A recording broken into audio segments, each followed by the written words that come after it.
Deep for the Ottawa Rough Riders. And Westwood's kickoff coming down at the 25-yard line. This is Gordon in the air to bring it down. And not much on the far side, but a penalty flag flies on the very first contact of the afternoon. 8 yards on the return. The kickoff traveled 50. Today's starting lineups are brought to you by Corral.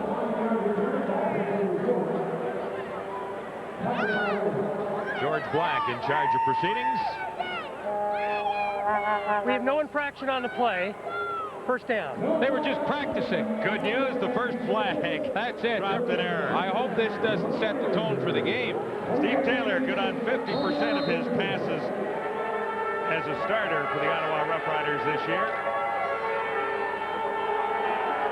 670 yards. David Archer has too many problems to make a start in Ottawa this afternoon. It'll be 1st and 10, Rough Riders beginning at the 34. Denal is through and across the 40 to about the 43. Another marker down in the Winnipeg secondary. That was K.D. Williams in on the tackle. I guess it was a dress rehearsal for things to come.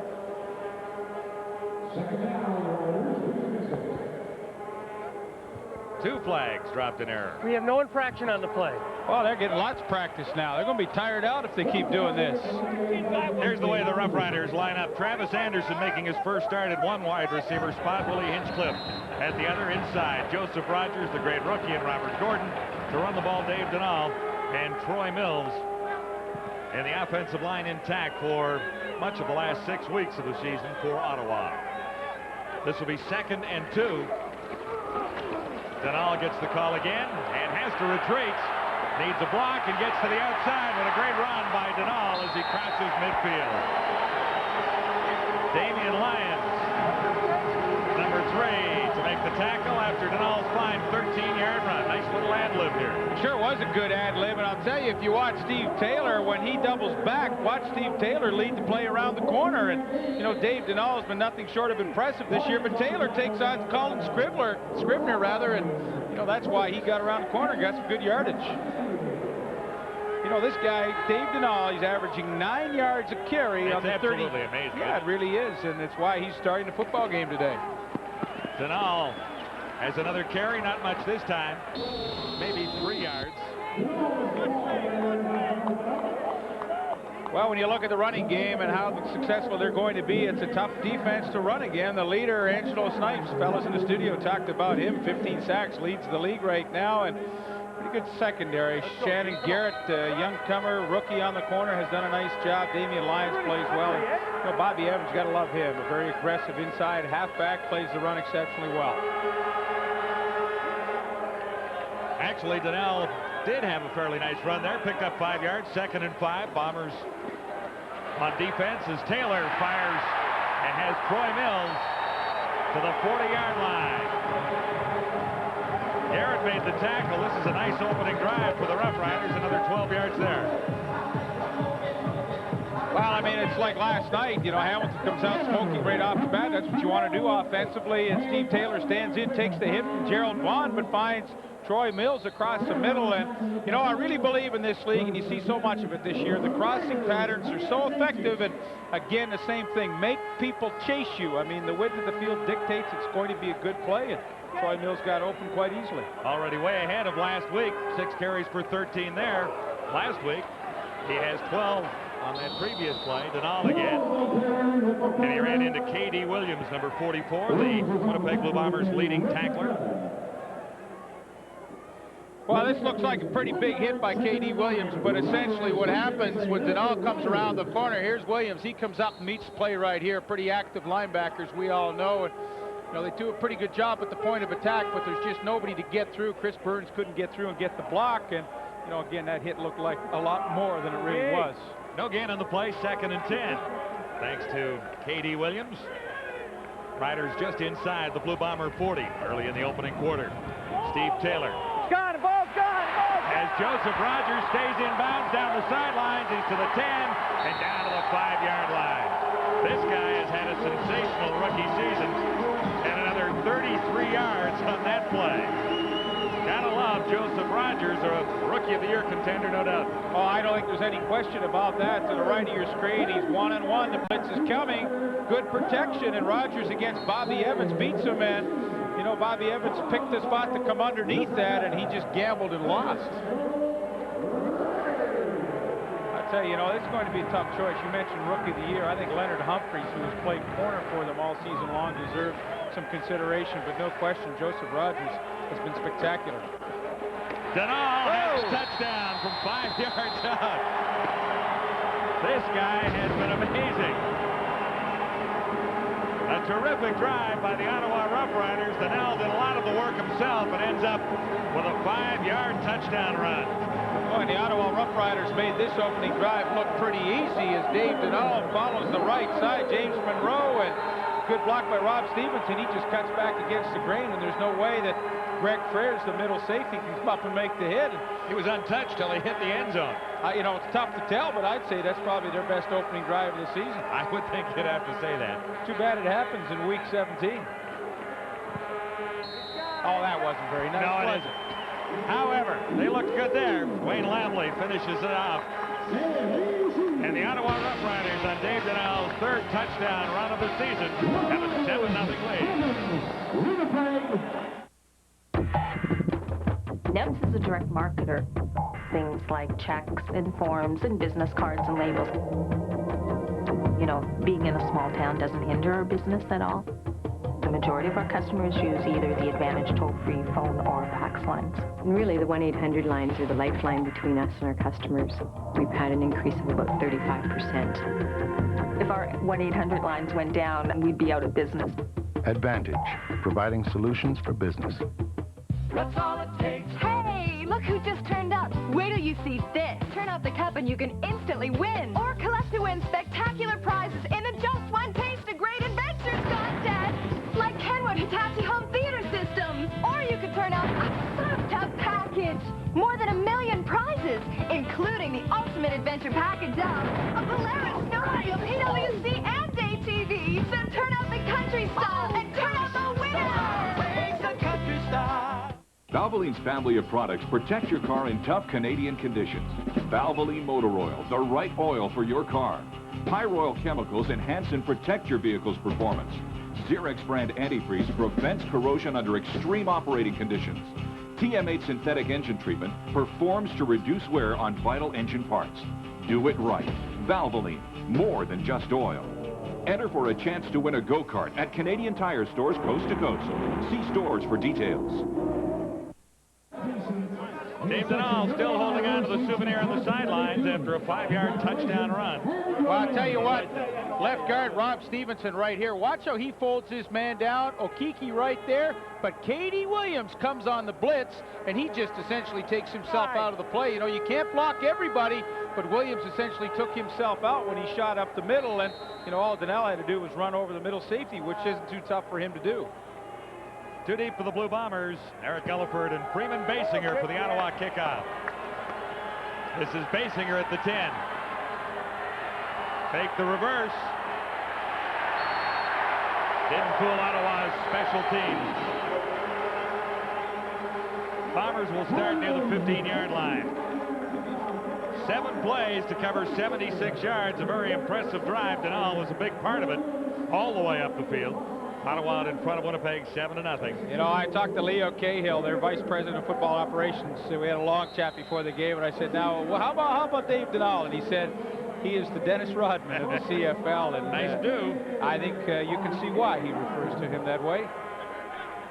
Tell you what, he can run, though, can he? Certainly demonstrated on that opening sequence. Markers are down as McDougall goes deep. Basinger was the intended target. Coverage by Wilhite. Basinger went down, but he just ran in to the cover guy. McDougall making his 2nd straight starts against Winnipeg. Procedure call.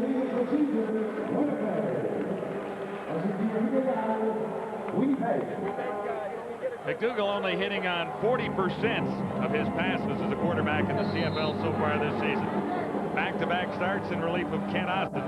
The outside receivers, Eric Gulliford and Myron Wise. Inside, Freeman Basinger and Sean Graham. And we talked about the double running back situation with Blaze Bryant and Michael Richardson. On second down, Richardson was the intended target, and McDougall missed by a bunch with Tommy Henry in coverage. You know, John, Winnipeg made this change to have two running backs essentially in there to try and beef up their passing attack, and they're doing it to see just what it looks like. But, you know, the Ottawa secondary, their secondary and linebackers, I mean, these guys are tough to get the passing game going against. It's a pretty good group. You look at linebackers like Lamar McGriggs and Dwayne Knight, they can run with any running back in the league. So although it's a scheme Winnipeg wants to see, I'm not so sure it's the right defense to really get an accurate look at how it's going to work. Cameron standing at his 2-yard line. First punt of the afternoon. Gordon waits for it right at midfield. And Katie Lang is there. Katie Lang? Williams. I did it. You did it. Didn't take long. I made it all the way. I think he should legally change his name. Then we wouldn't have these problems. Suter got us started. The reviews are in. Leading industry publications agree that Corel WordPerfect Suite 7, the world's best word processor, is now an unbeatable office suite. Corel suites include better internet features than Office or Smart Suite. Feature for feature, the new Corel suite outperforms the competitors. Now it's Microsoft's turn to play catch-up. Shouldn't you use the best? Corel WordPerfect Suite 7. It's unbeatable. Lasagna, sausage, and a spicy meatball. I could be up all night with heartburn. Not with this. Pepsid AC acid controller. This one little pill can stop heartburn before it starts. Just take this one now. It'll prevent heartburn and control acid for up to 9 hours. Bless you. New Pepsid AC, the first non-prescription medicine that can relieve and prevent heartburn caused by a meal. You can be heartburn-free with new Pepsid AC. I think it needs a little more spice. Oh, hi. It's Midas-Size Days, and that's why we can't afford a color commercial. But what we've saved, we're passing on to you. Until October 26, Midas will give you a lube, oil, and filter, top up fluids, test antifreeze, rotate your tires, set the pressure, and check lights, hoses, and belts. All for just $34.95. And they'll even inspect your brakes for free. See? It's right here in black and white. Midas, the way it should be. Oh, yeah. Offer ends October 26th. Zeroing in on K.D. Williams, the Bombers' leading tackler. It's Williams. There it is, right on the back there. It's not Lang. Forget this. It's Williams. Okay. I think I've got it straight. Got it straight? Okay. Because I'll tell you what, you don't want him coming and paying you a visit because he's mad at you for saying his name wrong. I think Suter already found that out this year, didn't he? Yes. We did mention it earlier. Denal on the reverse, and it's bobbled.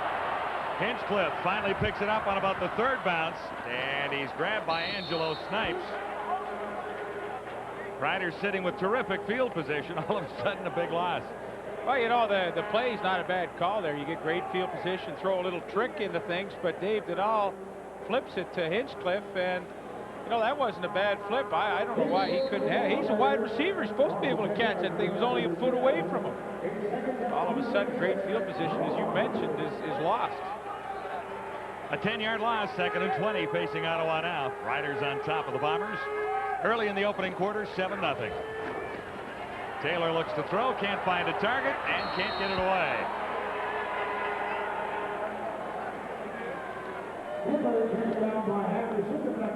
Dunstan Anderson makes pretty good play, and I mean, he comes a long way. He's over here, but he will come a long way to make the play on Steve Taylor as he steps up. He keeps working, and he ends up with the sack. Great job by the Bomber defense on back-to-back plays. Ottawa had its second possession right at midfield, and now the Bombers will gain a little field position back. Basinger and Gulliford deep for Winnipeg with Lamley across the 30 to get this one away. Basinger at the 21. Tracked down by Troy Mills. Good special team coverage, and Kevin McDougall gets another shot at it now. His first sequence was rather forgettable. On the tackle. Well, you look at the Winnipeg quarterbacking situation, and Reggie Slack most likely will not be back. I mean, if they really went a long way in the playoffs, possibly he would be. Ken Austin's left shoulder, it's not his throwing shoulder, is really not in good shape. He could play today again if they need him, but you know, this isn't the greatest situation with 2 games to go before the playoffs to find out if this young quarterback can play, but that's the situation they're in. This is Blaze Bryant, and he slipped hitting the line of scrimmage. Jeff Cummins was there waiting for him. And you know, we talked, John, about the running game and how you need a big blocking fullback sometimes. They sent Michael Richardson out to block Jeff Cummins on that play, and there's just no way. And I mean, that's why they didn't have any success. All of a sudden, Bryant looked up, and there was Cummins right in his face, and he slipped down. But you always wonder, Dean Lytle, he's dropped some balls. He's not playing today, but I mean, heck, he is a good blocker. We know that. Loss of a bit. 2nd and 11, Blue Bombers at the 29. McDougall releases in a hurry for Myron Wise. Flies away from one tackle and up near the 40.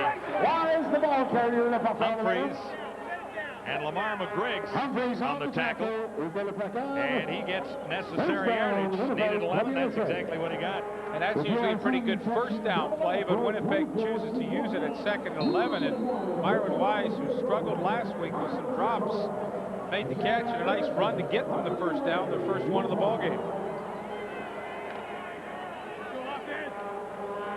Out at the 40-yard line, Winnipeg first down. With Gulliford flanked to the near side. 3 receivers set to the near side. McDougall on the roll and bounced it. Sean Graham was the closest bomber in the area, but he was at least 10 yards away.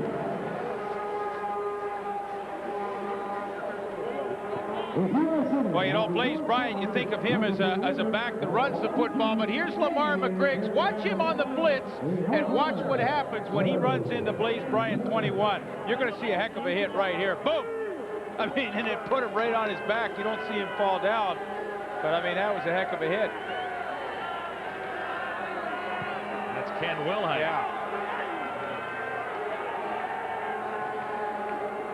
2nd and 10, McDougall has time, buys a little more, and he's got Basinger for a first down out at the 55.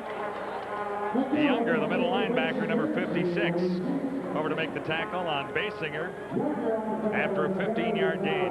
And if Winnipeg's offensive line is going to give McDougall that much time to throw, Freeman Basinger and that receiving corps are going to have a chance to do some damage today. McDougall had all kinds of time to let that one fly.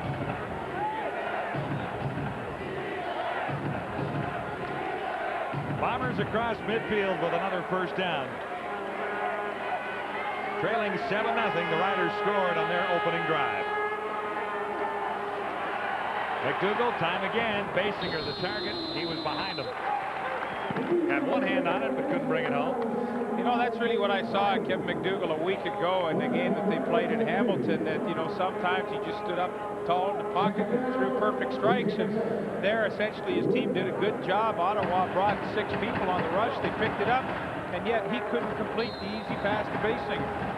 It's that lack of consistency or inconsistency that, you know, really hurts him right now as a young quarterback. Gulliford to the near side once more. Myron Wise flanked to the top of your screen. McDougall keeps it on the ground for Michael Richardson. Well read by the Ottawa defense. Richardson grabs a couple on 2nd down.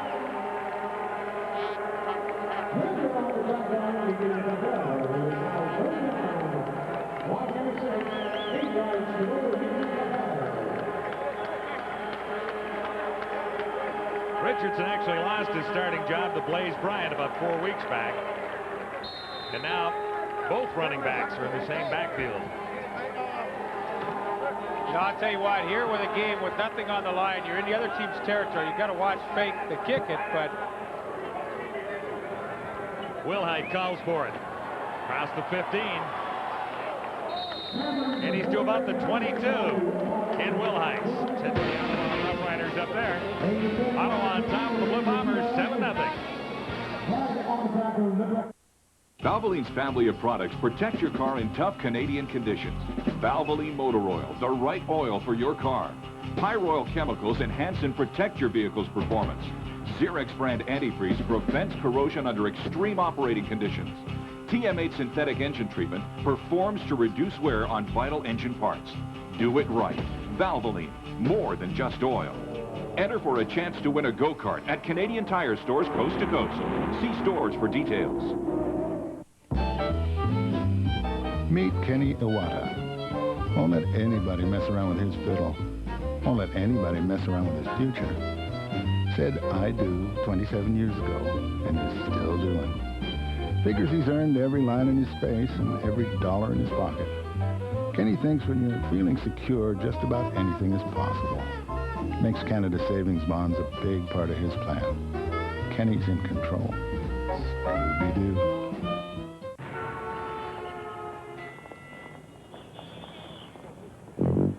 See the bear? Taste the food. Morning. Morning. Morning. See the bear? Taste the food. The sausage and egger. A fresh grade A egg, specially seasoned sausage, and processed cheddar. See the bear? It's a glorious afternoon in Ottawa. Can't think of a better day to be a sideline reporter in a CFL game. There he is. Let's zero in and find him. You know, Mark, I just want to tell you, most sideline reporters don't sit down on the job. You're putting a whole new emphasis on this. Well, sorry if I'm disappointing you, Lee, but it's comfortable and I'm in the sunshine. I'm working on the tan. I don't blame you. I got to tell you, today's Fan Appreciation Day, so in light of that, the first 15,000 fans, we'll just watch Michael, or Bobby Gordon catch the ball there. The first 15,000 fans to the game get a poster. That's not bad. First 5,000 ladies get a carnation. This is borrowed, by the way. This is not mine. And then hot dogs. They're only $1. Not a bad deal. Back to you. It's not on your diet, is it, Wells? I know. Can't have a hot dog this afternoon. Now, you wouldn't mind the flour, but I don't think you'd like the hot dog. Flour would look good in the lapel. Sure. How about Robert Gordon for 28? And another Ottawa first down. Gordon again got open for a minute. Shannon Garrett closed quickly, and Taylor missed because of a little pressure. I'll tell you what, I like where Bunting was sitting there. That's a pretty good spot he had. Not a bad spot in the sunshine, far side of the field. He's got the poster, he's got the rose, he's got the hot dog. Life's looking pretty good for him right now, isn't it? There he is. He's got the girlfriend there. Holy, this is pretty good, Mark. This is a great job. Oh, yeah. Oh, a very impressive move. Tell you what, I'm applying for that job next year. That looks like fun. On a day like today, definitely is. 2nd and 10, Ottawa. Taylor has a little room to run and decides to take off. Katie Williams made the tackle, number 44. You know, I mean, it's pretty obvious the one dimension that Ottawa doesn't have with David Archer in there is a great bit of mobility at quarterback, and you know, Steve Taylor gives that to the offense. Initially, nothing open downfield, so he has the ability to get outside. Snipes can't get him, but this must be terrifying. You know, Katie Williams is zeroing in on him. That must get your heart going pretty fast. You've got Angelo Snipes behind you as you're slowing down a little bit to try and set up for a couple more yards, but he got away. And another Ottawa first down. Now at the Bomber 48. Riders on top by a touchdown. Denal had it and gets the ball again. Dropkey, a former Ottawa Rough Rider with a couple of sacks to his credit as a Winnipeg Blue Bomber this year, made the stop. You know, it's interesting, John, when I've watched Ottawa this year, early in games, they've run the ball very well. Their offensive line does a good job with their blocking schemes. The only thing that happens is they've got behind so many games this year that they have to try and play catch-up, and they get away from that running game. But essentially, this offensive line does a pretty good job when they try and establish the run. Taylor's done a pretty good job so far this afternoon of mixing it up. Yes, he has. 2nd and 5. Taylor's shotgun. Here comes the heat. He gets it away. Man is open. just underthrown. It was Robert Gordon again. And again, Taylor feels the heat. Well, Angelo Stipes, coming pretty hard. He's been blocked by Yuzo Ozeki, but, this is tough. This is just speed to the outside. Don't think Steve Taylor didn't feel him coming just at the last second, and he just couldn't get enough on it. I mean, that's not a sack, but that's almost as good because it forced him to throw the ball short. He's the leader. 15 on the season. Couple of guys. A tough choice for Winnipeg defensively as the player of the year, number 91 or number 44. I'll tell you what that is. I said it last night, John, in the Hamilton-Montreal game. That's the fun part when you've got a lot of guys to choose from. There's nothing more difficult than trying to figure out who's going to be it because there isn't a lot of good players. Lamley is just wide. Riders settle for a single from 50 yards away, and Lamley just misses. Been on 17 of 28 coming into the game, hitting on 60%.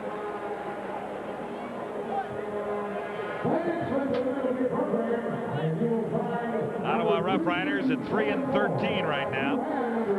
And you know why the fans have stayed away in droves over the last little while. When you total up 4 years and you get 14 wins and 56 losses, it's a little tough to sell some tickets here. They've done a pretty good job in reviving some interest at the last hour here in Ottawa this year for a couple of critical games, but realistically, you can't blame the fans. This Ottawa football team hasn't been very good for a long time. Blaze Bryant. Grabbed by Lamar McGriggs, and he's made a big difference to the Ottawa Roughriders since joining about 6 games ago. Boy, you are dead on with that comment because Lamar McGriggs has injected some real enthusiasm into this team. There he is. He wraps up nicely on Blaze Bryant, but, they were a struggling defense. And, yeah, listen, they struggled all season long, there's no question. But this guy has made them better in a hurry. Front seven's a pretty good group overall. And a lot of changes have been made since the season began. Kevin McDougall for Winnipeg on second down. Look for Basinger. Wilhite covering.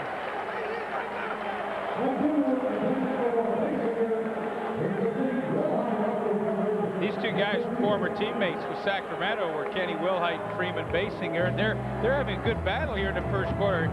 He's still talking to the referee that he interfered with me, but you're going to see them coming down the field. Here's Basinger right in there. You just check him out because they get a pretty good battle. Watch the fighting near the end of this play. Then the contact's created, and Basinger actually did a good job to cut it underneath, but they went back at each other right there. Hands in, hands are in. Cameron. Here's Bob Cameron's kick. Barely got it away. Flag goes down as the punter hit the turf. And Gordon has nowhere to go with another flag in that area. Wrapped up by Katie Williams.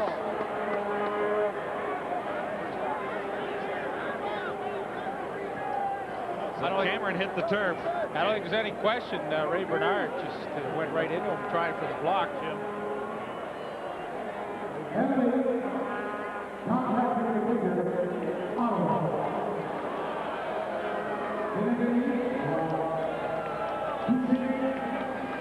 One more look here. Well, Ray Bernard tried to dive to the spot. He thought he could make the block. Ottawa number 95. Third down repeated. Yeah, but it's Clipping. Ottawa number 33 is declined. But it's 3rd and 1 instead of 3rd and 11 now, so Winnipeg gets in the gambling mode. Well, and I think in a game like this, heck, even though it's still on your own side of midfield, you got to go for it. I would agree. Cameron heads to the sidelines. Murphy sends Kevin McDougall in. Although you recall, John, we did Winnipeg's game a week ago. They had trouble with their short yardage, picking up a yard like this. Now they're a man short. They got all kinds of confusion going. They don't know if it should be in. Gulliford in. Should he be out? Now they got to burn a timeout. McDougall finally calls it. goodness gracious, you know, I really fault coaching in this situation, because as soon as that flag was thrown for contacting the kicker, one of two things. What the options yeah, but were going one to of be, two right? things is going to happen. It's going to be roughing the kicker, and you have an automatic first down, or you're going to get a 10-yard penalty, and it's going to be 3rd and 1. And that is instant thinking. You know, before the referee makes his call, you should be making your decisions on the sideline so this kind of stuff doesn't happen. And have the right personnel on the field. And I mean, I'm not blaming Cal Murphy, but maybe it's the young quarterback or whatever, but these things have to happen instantaneously if you want to have an offense and a team that just keeps moving forward, and those things can't happen. Those are silly mistakes. 3rd down and 1. The Bombers go gambling at the Winnipeg 52. Bryant over the top. Tell you what, he didn't get that by much. I think he may have it, and that should be the final play of the opening quarter. So we'll see when they spot the football.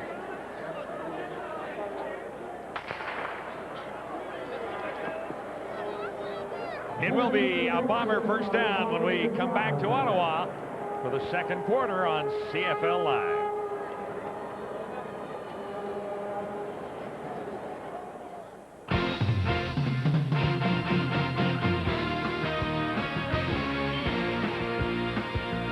CFL Live at the Quarter, brought to you by Subway, the place where fresh is the taste. Well, so far so good for the Ottawa Rough Riders, but the Winnipeg Blue Bombers are now moving the ball. As the season comes to a close, we are taking a look at each and every team and the respective nominees for the year-end awards. And Leaf was talking about this. Who do you like? Do you like Katie Williams, or do you like Angela Snipes in this occasion? Marty, who do you lean to when it comes to Winnipeg's Defensive Player of the Year? Well, Darren, I've been saying all along, in fact, I think Katie Williams is not only Winnipeg's Defensive Player of the Year, I think he's a defensive player in the CFL. He has more interceptions than any linebacker in the league. He's 3rd in tackles. He does everything. He plays special teams. I mean, this guy is a dominating player. Now, granted, I'm impressed by his flamboyance and that sort of thing as well, but I honestly... It's the gold teeth. It's the gold teeth that have KD Well, that on helps. That helps. But matches his tie. And he's young, and he's supposed to play all those special teams anyway. But I think KD Williams gets the edge over Snipes. Snipes is 61st in the CFL in tackles. Yeah, but Angelo Snipes, though, leads the CFL in sacks, and that's what he's paid to do. He's got 15. He's not there to make the tackles.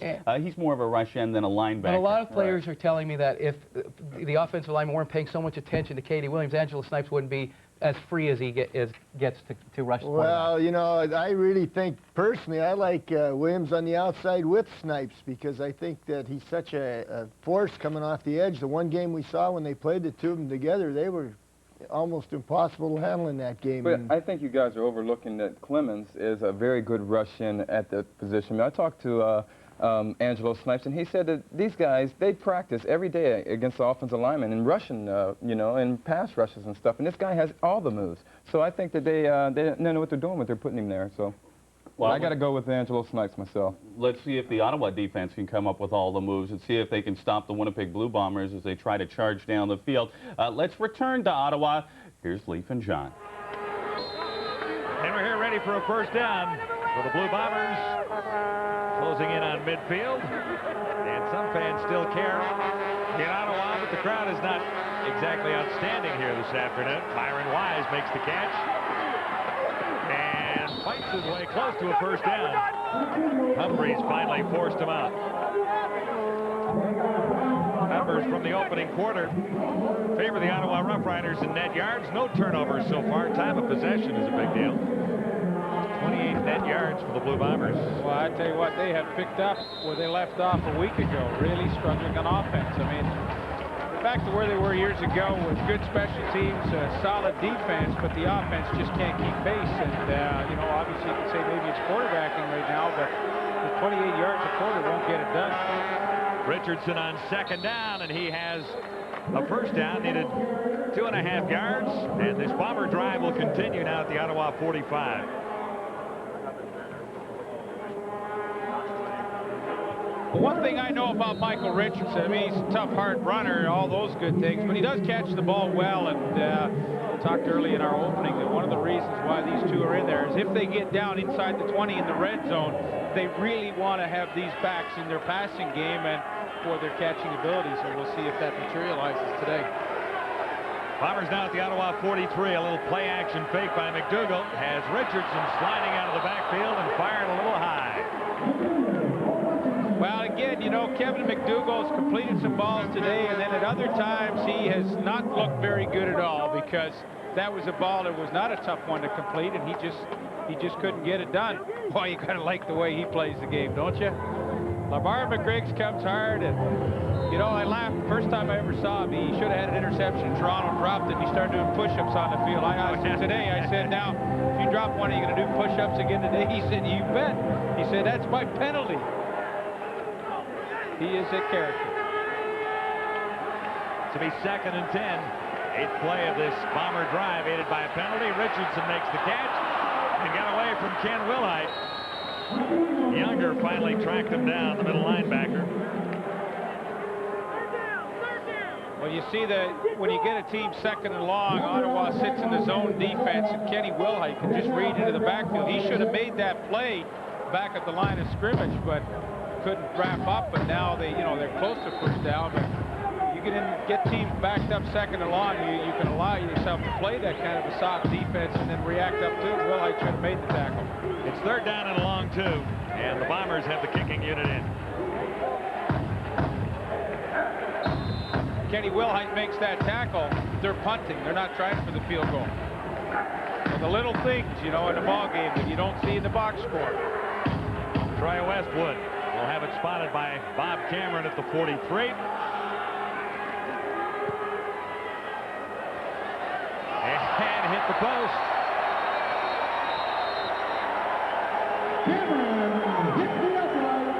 These Bomber kickers have had some health problems this year. Westwood was sick a couple of weeks ago. Cameron suffering from pneumonia in the past week, but both on the field today. Play Safeway's Touchdown to Win. If your name appears below, you may have won the all-new Uniden 25-channel cordless phone and digital answering system. It's loaded with exceptional features, no tapes or moving parts. Uniden, built with quality that really goes the distance.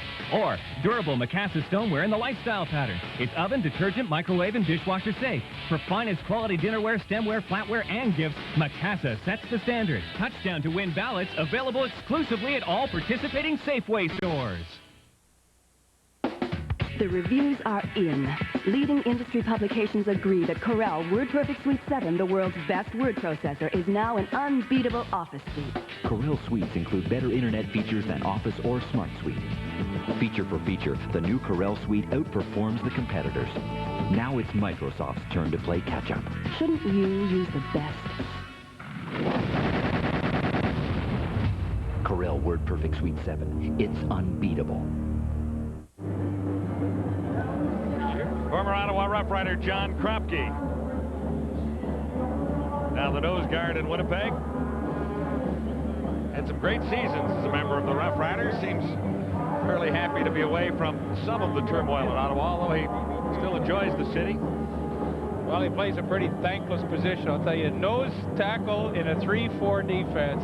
I mean, I can't imagine a tougher spot to play. Essentially, you got 3 people blocking you all the time. It's a thankless job, but I'll tell you, over his career, talk to people, he is probably one of the most underrated defensive linemen that has played in this league. Everybody says, oh yeah, John Kropke, he's great. Should be an all-star. Should be an all-star, and yet sometimes he never is. Denal on first down near the 25, and there's not much there that time. Charlie Clemens, guy with 6 sacks on the season, was waiting for Denal as he came across the line, gained about 1.5 yards. You know, this is almost like the Hamilton game a week ago where it was 16-0 for Hamilton, and all, I said that, the defense is probably going to have to make a big play to turn this game around. Colin Scrivener got an interception, and I kind of feel like that's the way this game is shaping up, that Charlie Clements and his buddies are going to have to cause a fumble or make an interception to turn it around. Second down, near side. Gordon. Oh, I don't know about that. I thought he made the catch there. Wouldn't have been a first down. Probably didn't matter. Bobby Gordon thinks so, too. He's having a chat with the official. And more heat on Steve Taylor as he got this one away. I got some heat. Well, Winnipeg going with the stunts to try and get some pressure. Charlie Clements with the hit. That's a pretty good shot. Chris Burns just has to keep those feet moving, the right tackle a little longer. That was too easy for Clemens to get by him. Usually your tackle should be able to handle the outside linebacker, but he couldn't. Lamley back at his 11. Basinger and Gulliford deep for Winnipeg. Basinger calls for it. And another marker down near the 45-yard line.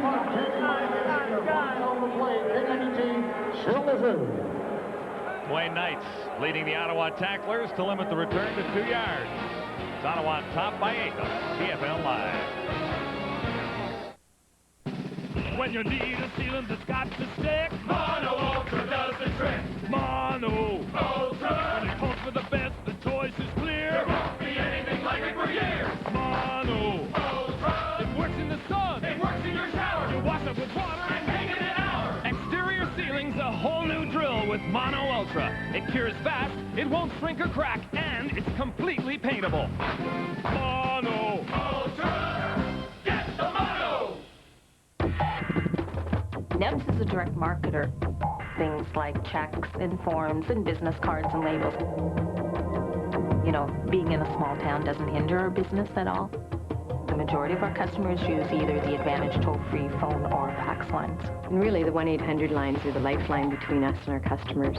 We've had an increase of about 35%. If our 1-800 lines went down, we'd be out of business. Advantage, providing solutions for business.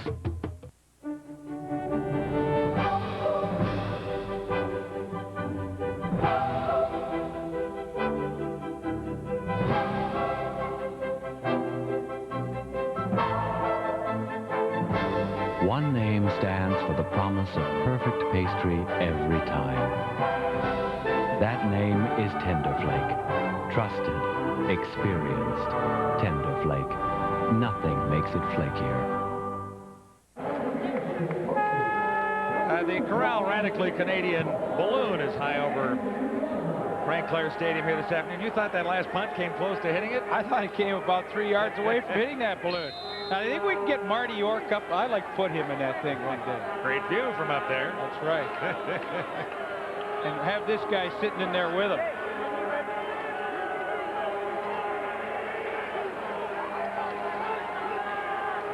Bombers are 1st and 10. And this is Blaze Bryant. Dwayne Knight making the tackle on Bryant that time. You know, John, as you sit back and you look at this Winnipeg offense and what do they need to do and what should they do? You know, it's fine to say, well, we got 2 running backs in there because we want to use their pass-catching abilities. But, I mean, with the young quarterback and the nature of this receiving core, Cal Murphy's team has to be able to run the football to win games. I mean, I don't see this team doing a lot in the playoffs if they can't establish the run and at least work play-action offense. Gain is 8. This will be 2nd and 2. McDougall. And I'll tell you what, right between 2. How do you relate to that call? You get 8 yards on 1st down running the football, and then 2nd and 2 you throw.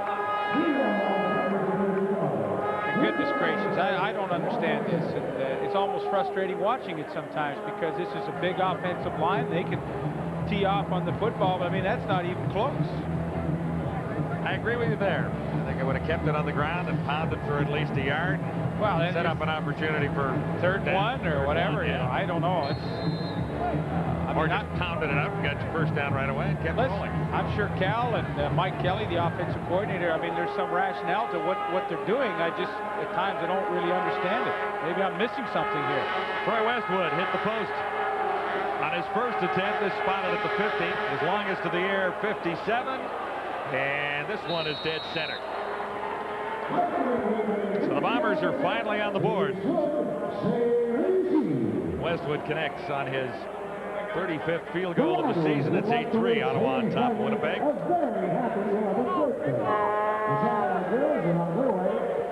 Stampeders, Eskimos, Commonwealth live on TSN tomorrow. Gord Miller and Glenn Suter with the pregame show at 3:30. I'll be on that. I'll go in there in the studio and mix it up a little bit. Mix it up with those guys. Yeah, it'll be fun. You know, that's going to be a great game tomorrow because Calgary's had a week off to get ready. Edmonton, of course, lost a week ago to Toronto. They're going to want to get on a winning note before the playoffs start. Look at Calgary. They had a week off. Now they play a couple of games, and then they get another week off waiting for the final. That's not too bad. I mean, when you get a little break like that in the schedule, and for Cal, it's going to be tough. You'll go up to Edmonton to play a playoff game up there. It's a tough place to come in as a road team and win. And it might be a little nippy a couple of weeks from now up at Commonwealth. Bombers are used to that, as are Eskimos, as always. I'm going to Winnipeg next Friday night. Are you doing that game? Yep, I'll be there. So you and I are going out with Montreal. That could be a little chilly out there as well. We thought it might be chilly here today, and it's absolutely perfect. We're in our shirt sleeves this afternoon, and I think the date's somewhere around October 26th, isn't it? Yes, it is. Ken Wilhite. Fake the handoff, still going, needs a block, and won't get it. Markers are down near the 30-yard line. 64-yard kick by Westbrook. You know, a lot of people say, why do they keep faking the reverse all the time? But what it does is really keep that cover team in their lanes. And when you keep them in their lanes, sometimes you don't need much of a crack to break one all the way. And that's why they keep faking the reverse. And Wilhite's having a pretty nice season with 2,000 all-purpose yards. A lot of that in kickoff returns, which isn't a terrific statistic for a football game. I mean, look at logic on this one. He's a defensive back, and if he's that close to Jimmy Cunningham, who's returning punts, kickoffs, and playing wide receiver, I'll tell you, it tells you what kind of year Kenny Wilhite has had returning kicks. He's been great. But he's had an awful lot of opportunity to return kickoffs. Now, that's the other part of the equation. They've scored a few touchdowns against this group. Boy, you're being hard on him today, no, John. You'll be up in that box there on that balloon in a minute. Taylor has a little room after the play looked to be a little bit misguided. Williams and Garrett make the stop on Taylor after a 15-yard gain. So he's run a couple of times effectively and picked up first downs today. John, I like what he did at the end of this one. You know, he's 205 pounds, and he just puts his head down and just tries to run over Shannon Garrett here, and he does a pretty good job of it. I'll tell you that, Katie Williams, he can cover some territory. You know, you could put an isolation camera on him on every play, and you probably get something on every play. Something entertaining and worth watching. On first down, it's Robert Gordon made the catch and then lost his footing after about a 3 or 4 yard gain. Bobby Evans there to pin him. Still a pretty good call on first down, though, to cross your inside slot backs and hope you either create some confusion or break somebody free. Winnipeg was in a zone coverage there, and they read it nicely, but still, I thought that was a pretty good call on first down for John Payne's offense. Actually, they marked the gain at 4 yards. This will be 2nd and 6. Riders at their own 38. Leading Winnipeg 8-3. In the second quarter at Frank Clair Stadium, Taylor, all kinds of time, looks to the far side on target, out at the 50-yard line. Anderson makes his first catch of the afternoon. This is his first start. Anderson got into the game last week and caught 2 for 48. Boy, Steve Taylor just got this off, too. Greg Clark was breathing down on him, but a nice catch. Keep this drive going.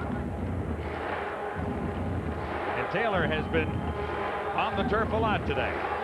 Oh, you talk about Travis Anderson and his catch, and we'll talk about him after this play. Denal takes the pitch. Slowed after a gain of 2 by Charlie Clemens, 48.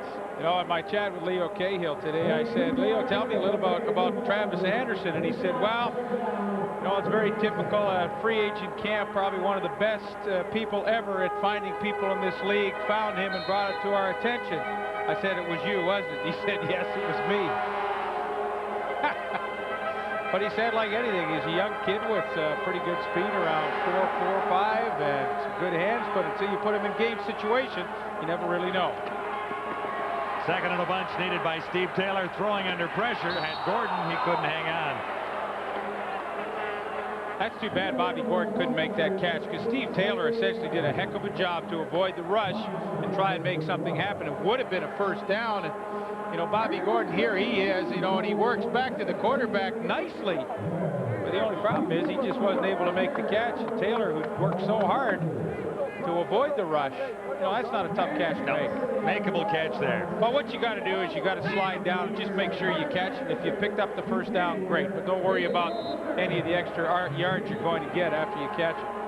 Basinger and Gulliford back for Lamley's punt. The Ottawa kicker standing inside his 40.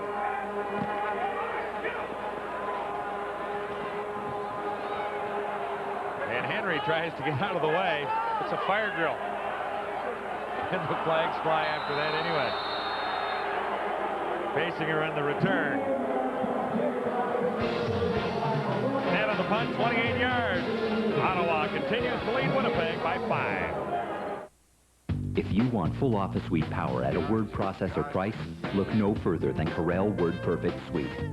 Corel WordPerfect Suite includes an exceptionally intelligent word processor, an award-winning spreadsheet, amazing presentation graphics, plus business graphics and utilities, hundreds of fonts and thousands of clip art images. Corel WordPerfect Suite delivers office suite power at a word processor price.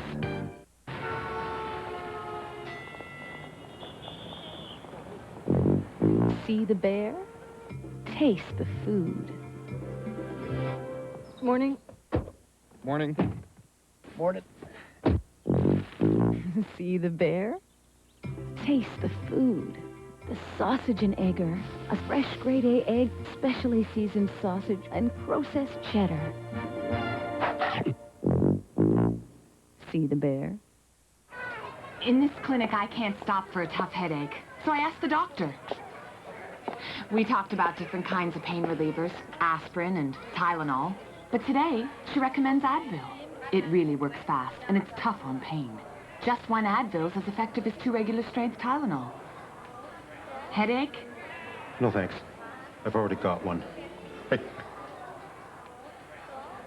Advil, for today's tough pain. Sideline reporter Mark Wilding is in that maze on the sidelines. He was there sitting down taking a breather. Now he's moved over to here. Well, come on in, Mark. I'm standing up now, guys. I have Gerald Wilcox with me. Gerald, it's a beautiful sunny day for football. I'm overdressed. I'm boiling. You're dressed appropriately. But I'm sure you'd rather be wearing the Blue Bomber blue, yellow, and white. How tough has it been not playing? Oh, it's been so difficult. You know, we've struggled as a team, and we're trying to look for some things to get us ready to go in the playoffs and have a chance to win a championship. But it's been tough, and I'm just doing everything I can to get back and get ready to play football. And having a day like today in November in Ottawa, where I started, I'd like to be playing. Let me ask you about your injury. Is there a possibility you could be back this year?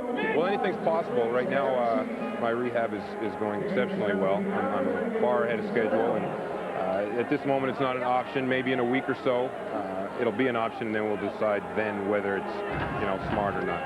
Thanks, Gerald. Good luck. Thanks, Mark. Gerald Wilcox, guys, back to you. He's missed most of the season, and that's been a real problem for the Blue Bombers. They've had to use an awful lot of receivers, including Myron Wise, who picked up 24 on the last play to set up this Bomber first down. McDougall. Gulliford with Henry covering. And Eric Gulliford couldn't make the catch. Tommy Henry back in the lineup this week in his 12th game with the Ottawa Rough Riders. Still leads them in interceptions with 5. And this is one of the reasons why he does. He breaks so well in the football. He avoids the contact and gets that left arm around to make the play. That's a heck of a defensive play. When you talk about injuries to the receivers of Winnipeg, 18 different receivers have caught footballs for Winnipeg this year, and that tells you the problems they have had with inconsistency in their lineup from week to week. On second down, McDougall has all kinds of time. Sideline for Myron Wise. Couldn't hang on. I think he was out anyway. Humphreys was covering. Number 23 for the Ottawa Rough Riders. You talked about great season that Humphreys has had. Wow, he was in perfect position. You know, the ball might have been caught. You know, Wise dropped it, but had he caught it, he was still going to be out of bounds anyway. And it was because Leonard Humphreys just got on that inside hip. He rides him gently out to the sidelines, and you see he's out of bounds anyway. Had he made that catch, he stepped out of bounds, and it wouldn't have counted. Lots of steamboats here for Kevin McDougall. He's got all day back there. Well, you know what? There hasn't been a very big pass rush this afternoon by that Ottawa front four. And, you know, had McDougall been on target a little better, you know, they'd be in this game. I mean, they're still in it, but he hasn't completed a heck of a lot of passes. Cameron kicking. Wow. And Bernard again on Cameron. It's contacting the kicker as Wilhite fields it in the Ottawa zone. And that's the second time that Ray Bernard has come in contact with the Blue Bomber kicker. Tried to prop him up a little bit that time.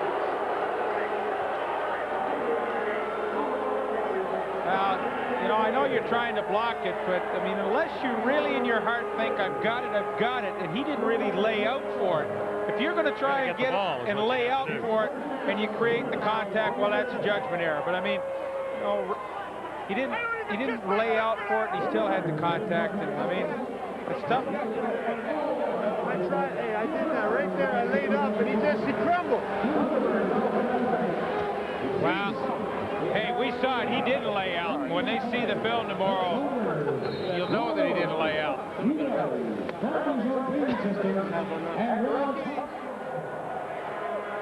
So the Bombers keep the drive going as a result of that penalty. Ottawa leading 8-3. Winnipeg set up at the Rough Rider 48 as Richardson gets the call. Nice run for Michael Richardson. He's near the 40. McGriggs and Leonard Humphreys put the tackle on Michael Richardson there. Well, it's going to be an interesting call. You get 7+ yards on first down. Now you're second and 2 or 3. Last time throw, right? Last time they did. Wise to the Maybe they should cross up the defense here and run on second and 2.5 or whatever it is. Let's see what they plan. The option, and it works for a first down. Nice job in there by McDougall. Faked it to one running back and then gave it to the other one, Blaze Bryant. And that was effective. I mean, he put it right into the belly of Michael Richardson, and that froze Jermaine Younger, the middle linebacker, and you know, you're going to get a good look at it here. Watch, he puts the ball right in.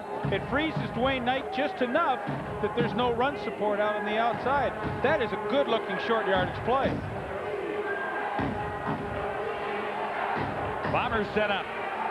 Definitely in scoring range now with 3:56 to go till halftime. At the 31, McDougall to his right. Throwing on the run. That might have been tipped. I think Swift Birch got a hand on it. Yes, he did. Kind of unusual. The ball still stayed in a spiral, but he did get a good tip on it. Good piece of it. You know, I don't know, Kevin McDougall, he does not run the football very often, but when the rollout like that, he had a protector out in front of him that could have taken off with his verbal signal, and I really would like to see this young quarterback run a little bit. I haven't seen it in 2 weeks, and not sure if he's, I mean, he seems like he's a good runner, pretty fleet of foot, and I think he could help himself out a lot if he chose to do so every once in a while. Bombers looking at 2nd and 10 at the Ottawa 31. Riders still in the lead by 5. McDougall with time. And Gulliford stopped. Mix-up between quarterback and receiver. Whose error? Well, I always, hey, I'm a receiver. I always blame the quarterback. Here's Gulliford out there. And, you know, you'll see he stops and the ball keeps going. And, you know, McDougall's expecting him to go on the fly. And, hey, what can you say? They're just not sharp today. You know, it's the time of the year. You got this week and then next week, and then you're going to play a playoff game. You want to be, you know, on that gradual incline, building. And, you know, Winnipeg's just not able to do it offensively right now. Cameron puts it down. Westwood puts it up, and he's made 2 in a row. Westwood hit the post on his first try of the afternoon, but now the Bombers are within 2. Ottawa started with a very impressive opening drive that netted 7 points, and really the Riders have not moved the ball as effectively since.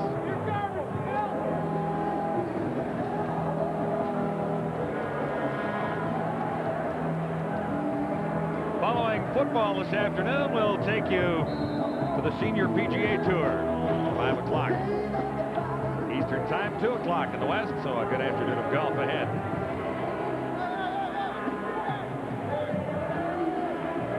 Steve Taylor at the controls for the Ottawa Rough Riders, with David Archer watching from the sidelines for the second week in a row. Dave Denal ran effectively in the opening quarter. Breaks one tackle here. Got away from Charlie Clemens, who finally slowed him down. And a marker flies with 3 minutes till halftime. So the Rough Riders continue to hang on to a 2-point lead at Frank Blair Stadium. That's all it takes. Hey, look who just turned up. Wait till you see this. Turn out the cup and you can instantly win. Or collect to win spectacular prizes in the Just One Taste of Great Adventure contest. Like Kenwood Hitachi Home Theater Systems. Or you could turn out a stuffed package. More than 1 million prizes, including the Ultimate Adventure Package of a Polaris story of PWC and ATV. So turn out the country style and turn out the winner. Make the country style. Valvoline's family of products protect your car in tough Canadian conditions. Valvoline Motor Oil, the right oil for your car. Pyroil chemicals enhance and protect your vehicle's performance. Xerox brand antifreeze prevents corrosion under extreme operating conditions. TM8 synthetic engine treatment performs to reduce wear on vital engine parts. Do it right. Valvoline, more than just oil. Enter for a chance to win a go-kart at Canadian Tire stores coast to coast. See stores for details.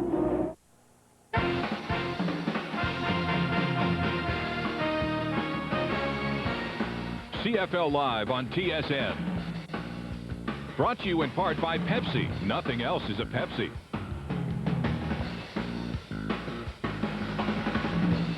And by Advantage Long Distance Services, providing solutions for business.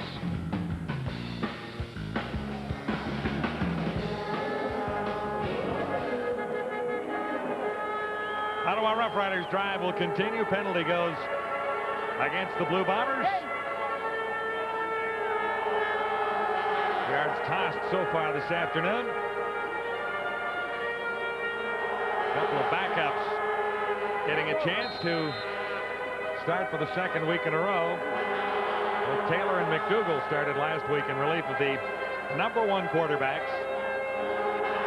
Ottawa for the first down at the Rough Rider 45. One man in the backfield, 3 receivers far side, markers down.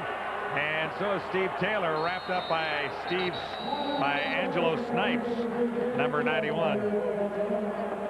So that sack stands. It'll be number 16 for Angelo.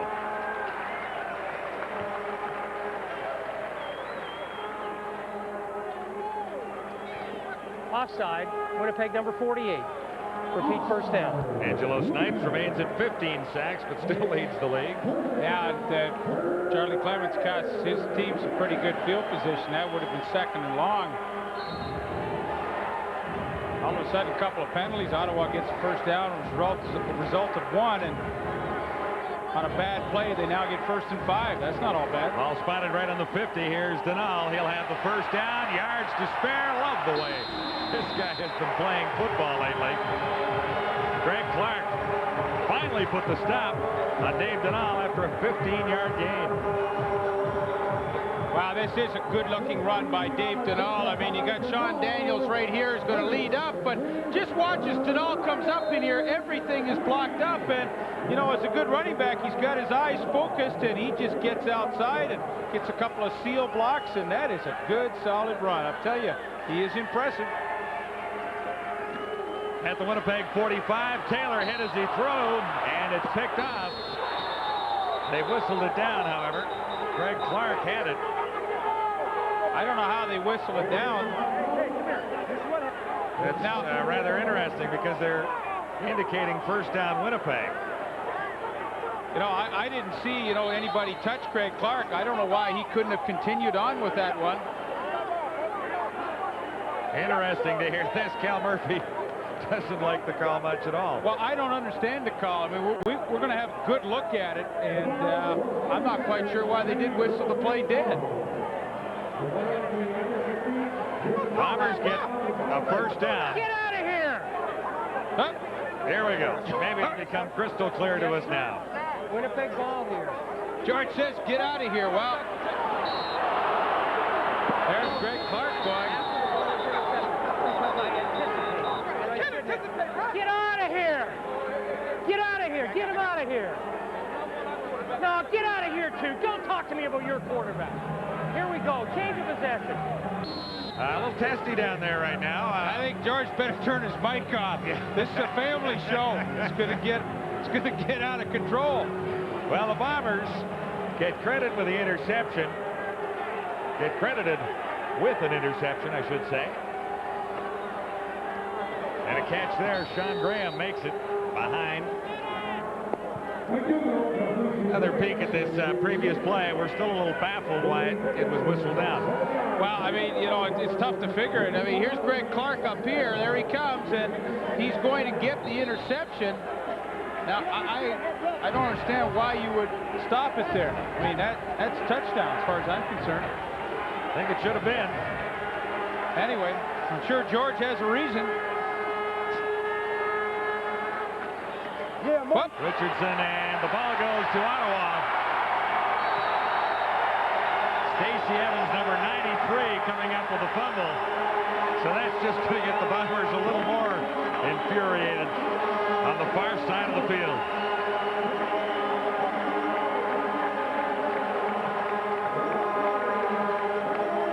Well, Stacey Evans, I mean, Richardson's got it. There's a nice open hole to begin with, but the ball is knocked loose by Jermaine Younger and pops right into the hands of Stacey Evans. All of a sudden, you know, you've got Jermaine Younger, the middle linebacker. You watch, it's his arm that knocks it loose, and then Stacey Evans makes the recovery. There's the left arm, just strips it loose, and nice bounce, wasn't it? And definitely a Rough Rider bounce there. And now maybe back-to-back Rider bounces. We got all the mascots running out in the field. They think there's a timeout. This is getting out of control for George. He's going to be going for a Tylenol at halftime, I think. He was running out in the field. Now, he wanted to play. Is the flag on the mascot? I don't know the way it's gone this year. You know, maybe they can use them at certain times. But I don't know what he was thinking. Taylor on first down. Another marker down as Taylor goes deep. And Gordon comes up with a catch. Evans was covering, and Gordon stole it away. Markers are down, however, so we'll check out the infraction back at the line. Holding Ottawa number 53.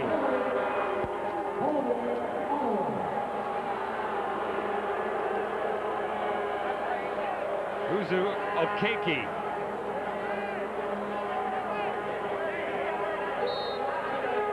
Well, here he is at the top of the screen. You be the judge.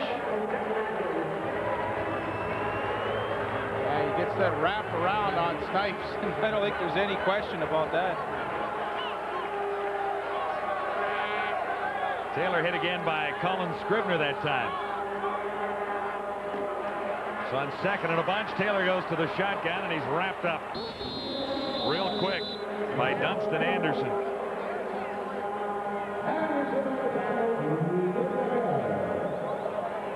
Some interesting moments in this football day. I'll tell you what, you got to keep your attention level pretty high here because the ball's going back and forth. The mascots are coming on the field. Next thing, that balloon up above the middle of the field may come down. Yeah, and there's a guy getting 3 hot dogs and roses on the other side of the field, too. This is a great place to be today. Second and a bunch. Taylor looking deep. Looking for Gordon. He's picked off. Grabbed by Gerald Vaughn. Vaughn's second interception of the season. And caught from behind and wrestled down near the 40. Hinchcliffe comes to make the tackle. It's funny, John, how this game started off so well and so smoothly. I thought, you know, this is going to be a great, lot of action kind of game. But I mean, there's not a lot of action. There's just all of a sudden a lot of mistakes. And Steve Taylor, I mean, had he really aired this one out, you know, Bobby Gordon was in behind, but Vaughn in perfect position to go up and take it at its highest point. That's a nice job to get that interception at its highest point. And again, like turnovers are happening at a pretty rapid pace now. Gerald Vaughn has 11 knockdowns, and that was his second interception. You know, he's 6'3", so when you say its highest point up in the air, you know, he's probably leaping up about 11 feet there. Did a nice job. McDougal bought a little extra time, and he'll have a first down out across the 50. Eric Gulliford making the catch. He is the Bombers' leading receiver of 1996, and this guy's missed 6 games, so that explains part of the problem that the Bombers have had in getting a receiving corps together. Myron Wise has missed his share of games.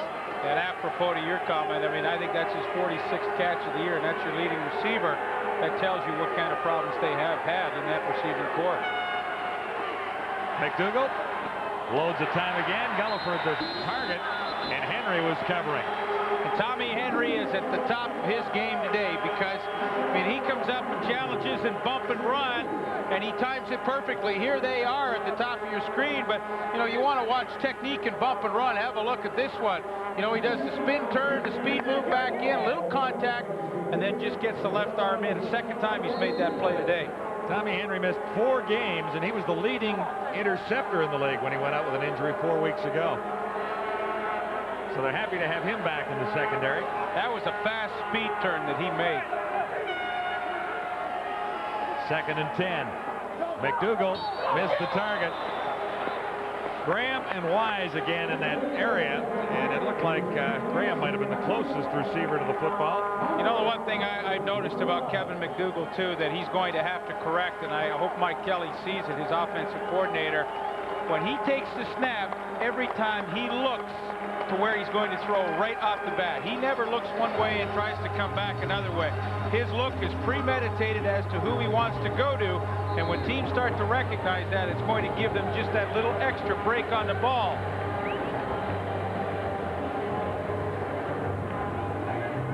Interesting point. We'll watch for that as we continue. Well, you watch, you know, fans at home, watch Kevin McDougall for the rest of this game. When he takes the snap, wherever he looks, that's exactly where he's going to go. Bob Cameron will kick to Ken Wilhite into the final 30 seconds or so of the opening half.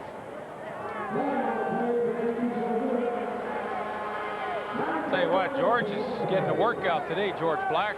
They've been throwing flags when they weren't supposed to. He's been getting into scraps with the players. George is earning his check today, isn't he? He certainly is.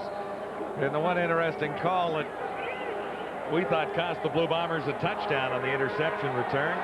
Well, we'll probably be on while you're driving home tonight, but I think I'll be on the same flight with George. So He'll explain it at the airport. We're going to have a good conversation about this game.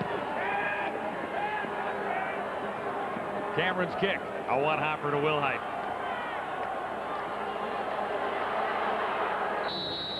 Interesting job on the return. Picked his way through for about 7 or 8 yards, more than he should have had, but not much time left for Taylor in the first half. 14 yards on the return after a 46-yard punt.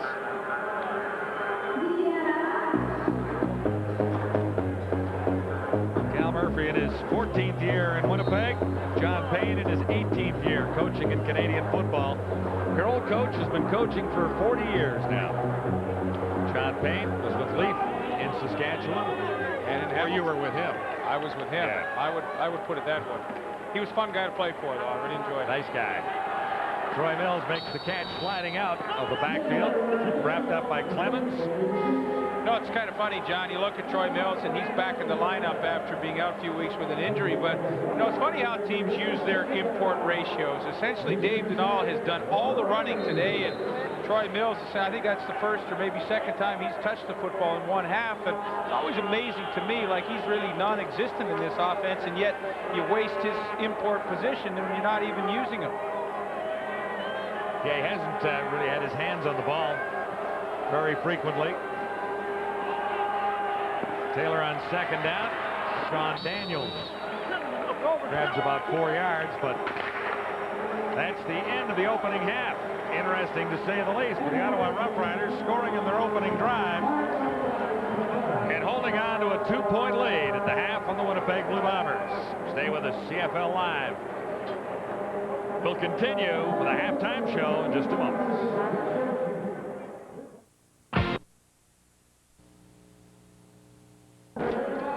A 19-yard return. And a perfect day for it at Frank Clair Stadium in Ottawa. The Rough Riders on top by 2 at halftime.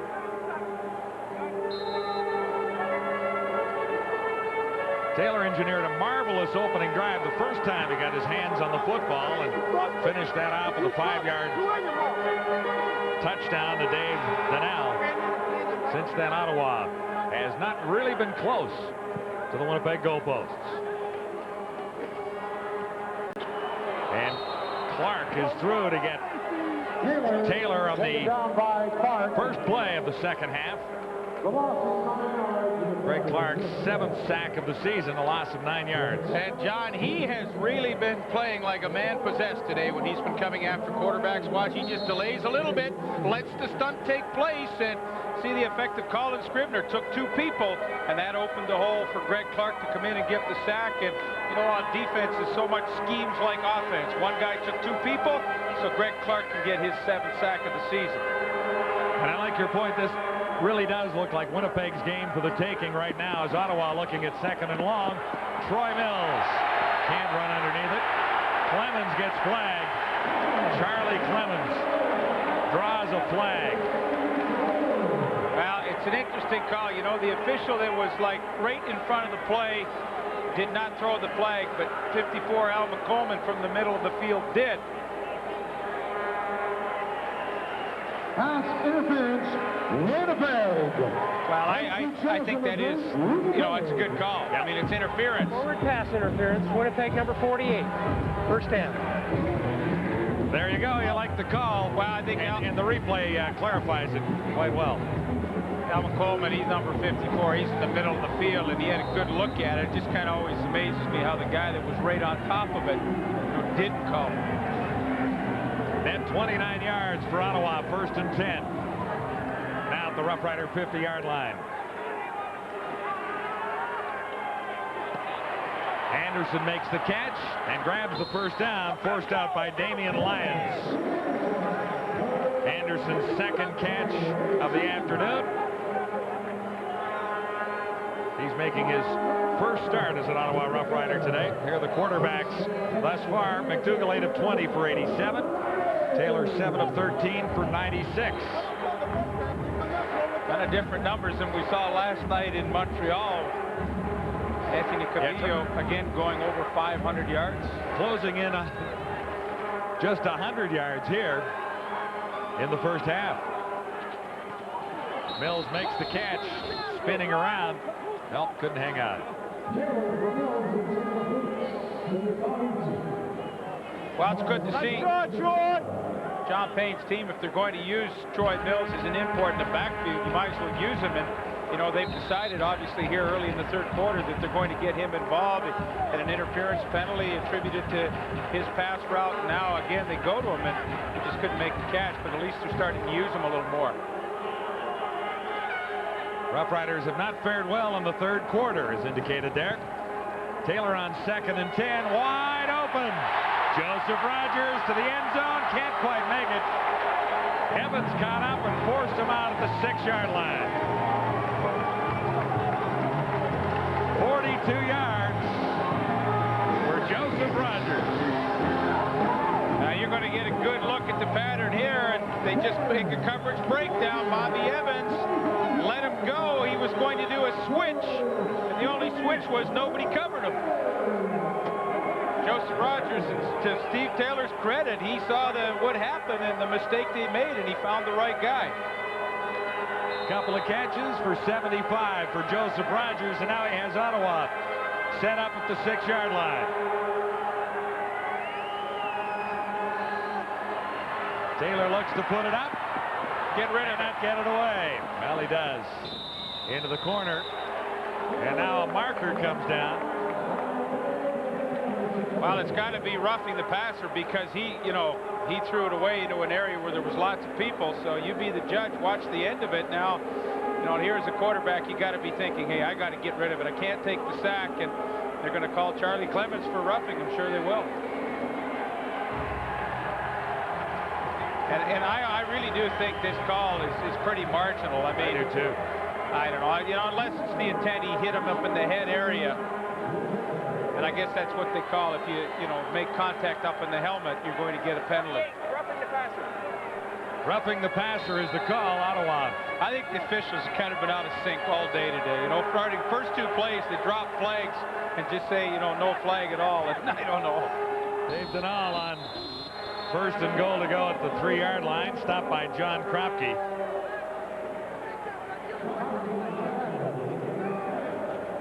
Denal was averaging 6 yards a carry in the opening half. 9 yards a carry coming into the game. He's had an ankle injury the last few weeks, and they're kind of giving him spot duty today, and he actually will come out now, and Troy Mills comes into the ball game, but I don't know if that ankle injury is bothering him right now, but he didn't really get off the football as well as he had earlier in the game. Ottawa's second and goal to go at the Blue Bomber 2. Good call. Touchdown. Steve Taylor had them all fooled. You know, for a quarterback that runs the football reasonably well, as Steve Taylor does, the naked bootleg down on the goal line is a very difficult play to defend, and he sold the run fake very well to Troy Mills, and as soon as he turned, he knew he was into the end zone quite easily. See there, everybody closed down, and you know, he was in without much trouble. The key is to influence the outside person on the line of scrimmage to sell that play fake and get him to come down. Taylor did it. And after that fake, it was an easy run in. A couple of rushing touchdowns for Steve Taylor so far this season. And the Ottawa Rough Riders score on their first possession of the second half. Taylor in untouched. It's 15-6 Ottawa.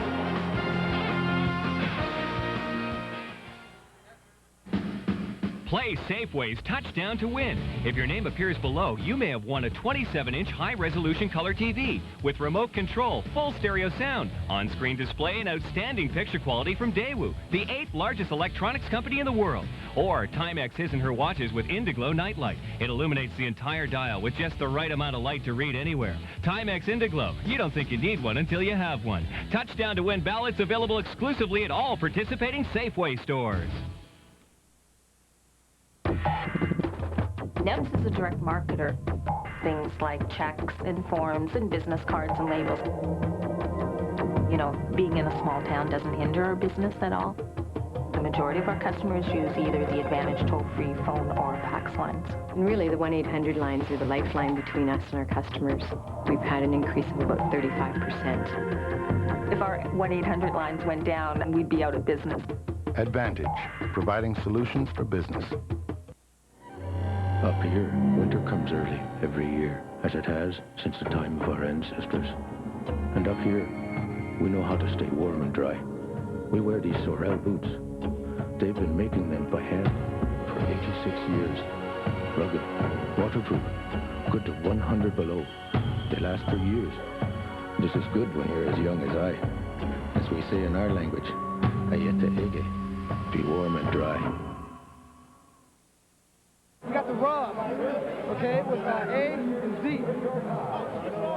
Steve Taylor had it all figured out on that last drive and ended up in the end zone carrying for his second touchdown of the season. 5 and in. Ottawa Rough Riders with a little more comfortable edge now.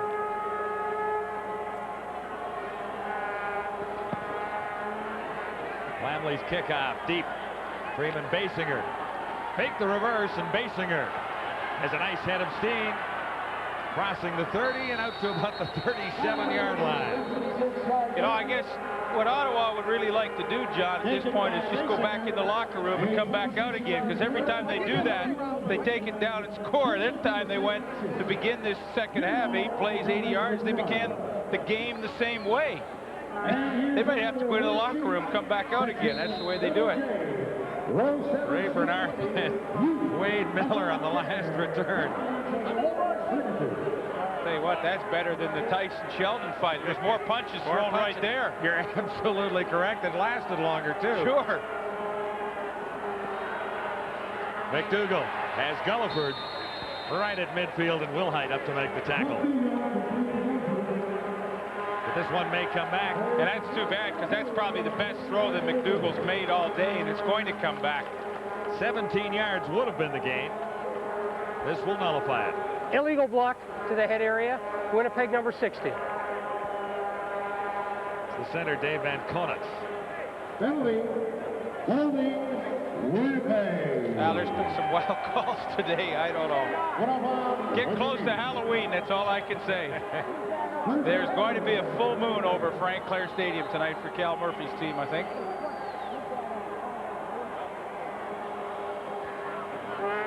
That's a tough penalty because that's, you know, I said that's probably the best throw McDougall's made all day, and all of a sudden, you made your best throw and it's 1st and 20. It was right out at midfield. Now they're scrimmaging back at the 27. Blaze Bryant picking his way through on 1st and 20, and he's almost back to the original line of scrimmage. Stacey Evans made the tackle, number 93. Bryant with 4 carries for 10 yards in the first half. Richardson 4 for 19. You know, the disturbing thing in that graphic to me is not so much the total yardage of 29 yards, it's the fact that they only tried to run the ball 8 times. That to me is the disturbing part, because it's really, you can't establish anything unless you're willing to be a little more dedicated to the running game than that. McDougall surrounded and down. Dwayne Knight looks like he got there first, and he's celebrating. And he should. You know, you look at this Ottawa defense and what are its attributes. I think team speed. I mean, there's not a great deal of speed up front in their front 4, but I'll tell you, the other 8, and it starts with guys like Dwayne Knight as he comes on this pass rush, they have a lot of speed. See how fast he was around Walby? Walby didn't even know it hit him there, and that's just team speed. Tell you what, he's got lots of it. You know, you say you always want your back on a linebacker. It's a good matchup. With this guy, you don't get in a big advantage because he's got great wheels. Here's Cameron on 3rd down. High. Missed the big balloon. They're going for that thing. Here's Ken Willhite on the return. I think Corral should give away a prize for anybody who puts it in the basket up there. You let him have a free ride in it. Well, they're throwing a little software. There it is. See, right up there. They lands it right in the basket there.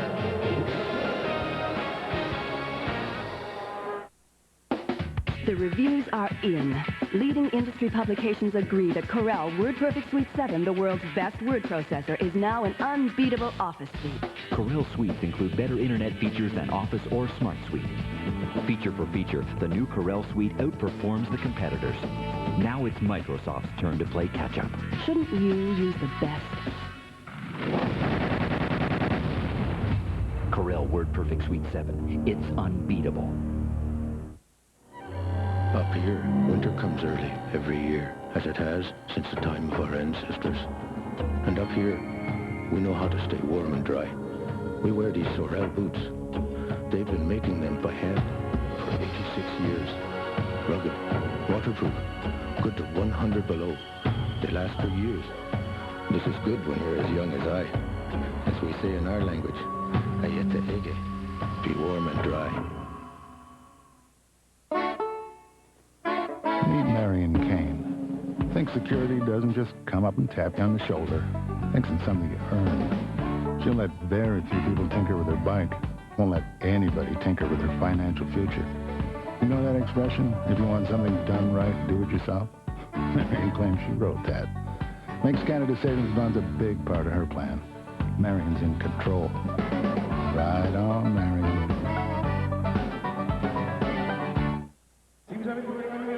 Winnipeg's Wade Miller is still chirping on the sidelines about his last special team play going against Ray Bernard. Well, there he is right there. And I mean, you know, as a linebacker, you're not going to get a lot of playing time with their good linebacking course. You might as well have some fun on special teams, and he makes the most of his opportunity. You know, Brendan Rodgers did that so many years for Winnipeg, and Wade Miller is going to be the next Brendan Rodgers for this team. 5'9", 215 pounds.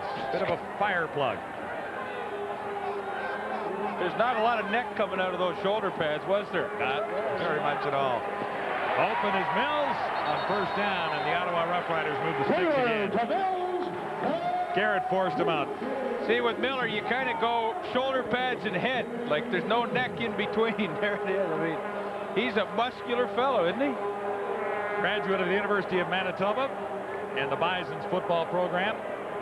We'll watch him closely and see if he gets hooked up with Ray Bernard again. Ottawa, number 63.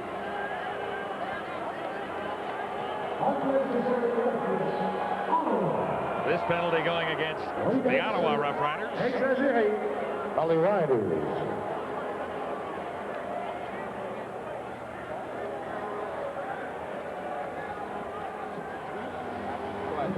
Coach, that's foolish now. That's foolish. Get on him.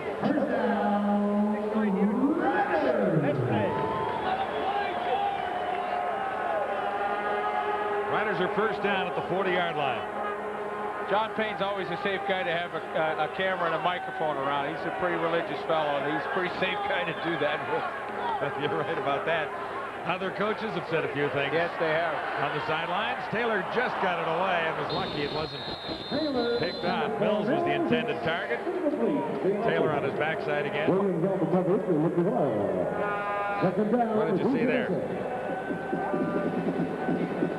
You know, Dunstan Anderson's a guy that we really have talked about quite a bit. Trying to find him out to the side. There he is, and we've mentioned him about 4 times now, but he fights off the block of Chuck Esty here. I mean, nothing fancy, just a bull rush and keep working. That's just a good attitude to just keep plugging away, and he gets some results.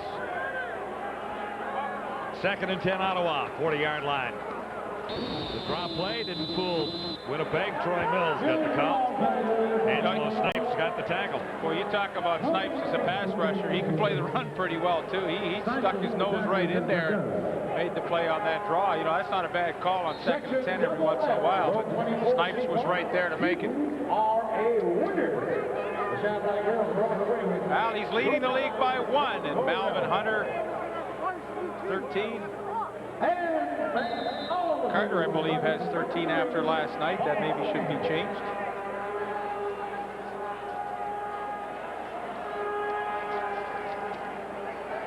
Lamley at his 25 on 3rd down Ottawa.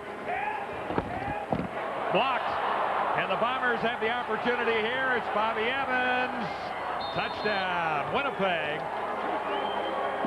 Sean Graham came through to block the punt. Bobby Evans was there for a free one. Picked it up at about the 2-yard line. And that fires up Murph from the sidelines. Recovered by Evans. Touchdown, Winnipeg. Well, another look at the block, and boy, I'll tell you, sometimes special teams can change the flow of a game, and Sean Graham, the young rookie, 6'3", 209, stretches out quite nicely, gets the block, and Bobby Evans with the recovery. Evans just had to fall into the end zone. Yeah, it was pretty easy trip in for him, but now all of a sudden, you know, Ottawa comes out, starts off well, and the special teams play with the touchdown gets Winnipeg right back in this one. Well, you almost feel like, John, this is what has to happen. It has to be either defense or special teams because their offense has just struggled so badly. Bombers back within 2. It's 15-13 in Ottawa. Way to go, Frank. That's all it takes. Hey, look who just turned up. Wait till you see this. Turn out the cup and you can instantly win. Or collect to win spectacular prizes in the Just One Taste of Great Adventures contest. Like Kenwood Hitachi Home Theater Systems. Or you could turn out a stuffed package. More than 1 million prizes, including the Ultimate Adventure Package of a Polaris Sky, a PWC, and ATV. So turn out the country style and turn out the winner. Make the country style. This is my idea of a challenge. So when I took the high endurance challenge from Old Spice, that's what I thought I was getting into. What I got was a sure thing. High endurance deodorant. It evaporates less quickly than the leading stick. It also lasts longer and protects better. Old Spice even guarantees it. Or call 1-800-PROVE-IT and they'll buy you a stick of yours. So if you're looking for a real challenge, the sky's the limit. If you're looking for the best deodorant, try high endurance from Old Spice. Because now you've got proof. And a guarantee. Valvoline's family of products protect your car in tough Canadian conditions. Valvoline Motor Oil, the right oil for your car. Pyroil chemicals enhance and protect your vehicle's performance. Xerox brand antifreeze prevents corrosion under extreme operating conditions. TM8 synthetic engine treatment performs to reduce wear on vital engine parts. Do it right. Valvoline, more than just oil. Enter for a chance to win a go-kart at Canadian Tire stores coast to coast. See stores for details. Sean Sean Graham out of UBC has 1 reception this afternoon for 7 yards and 1 blocked punt that set up the touchdown. And he's right in there, and he just gets flagged by Michael Hendricks. He comes right up. Bernard looks out that way. Daniels looks out that way. And when your personal protectors do that, up front, you've got to get a good block, and Michael Hendricks just kind of flags Sean Graham as he goes by, and that's how you get a punt blocked. That's not the 2 upbacks' fault. That's Michael Hendricks' fault up front. The Bomber kickoff is a line drive taken by Jeff Cummins. Not a noted runner with the football in his mitts. Tell you what, he got some pretty good field position, though. Absolutely correct at around the 45. Nothing very fancy, but a nice little 21-yard average on kickoff returns. I think he'd be happy with that.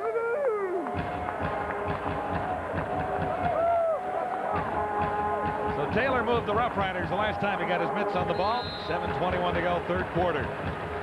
Well, he's going to have to do it again because all of a sudden they had a little bit of a cushion. Now it's back to 2-point lead again. Nice drive the last time. From the shotgun, Steve Taylor. As Joseph Rogers a little shy of the first down. A yard, maybe a yard and a half. We'll see where they spot the ball.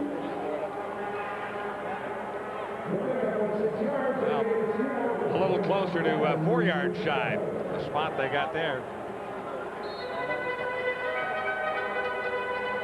Thought he was a little bit closer, Leif, but it's 2nd and 4.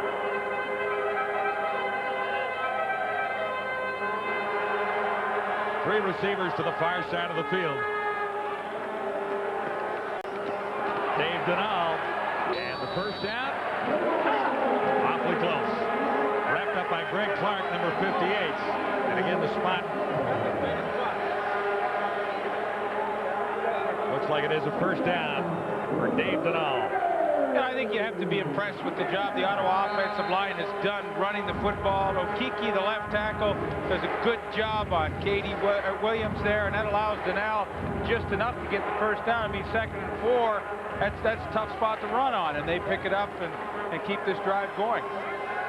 First down, Ottawa. Travis Anderson split to the near side, and Robert Gordon makes the catch, slanting in from the far side, wrapped up by Gerald Vaughn, 13. And this is a good catch by Bobby Gordon. And all you're trying to do when you're out here and you're going to run the slant is just make sure you get inside position and hope that the quarterback puts a lot of mustard on the football. Taylor threw it nicely, and he allows Gordon to make the catch well before he's going to absorb the hit. And that's the key. If you're going to throw the slant as a quarterback, you better get it in there fast, and you better get it in there with a lot of velocity. And Gordon got close enough for a measure. You know, as a receiver, John, you don't mind going over the middle, and you don't mind going in where all the traffic is if you know your quarterback is going to give you the ball when he should. When they hang you up and throw it late, that's when you kind of lose your interest to go in there. But that was a great throw by Steve Taylor. And the stats, it's only like 9+ yards, but I'll tell you, that was a good throw. 2nd and inches. Nice play action fake by Taylor. And he should have the first down himself. Snipes made the stop. And I like that offense. I mean, he still gets the first down, had to scramble to do it. But when you've got a free play, I think you should take advantage of it. Thought that was a heck of a good call by Taylor. Well, they'll measure again. Perfect afternoon for football. 15,095 on hand. That's a little shy of what they were hoping for. There have been a few crowds like that in Ottawa this year.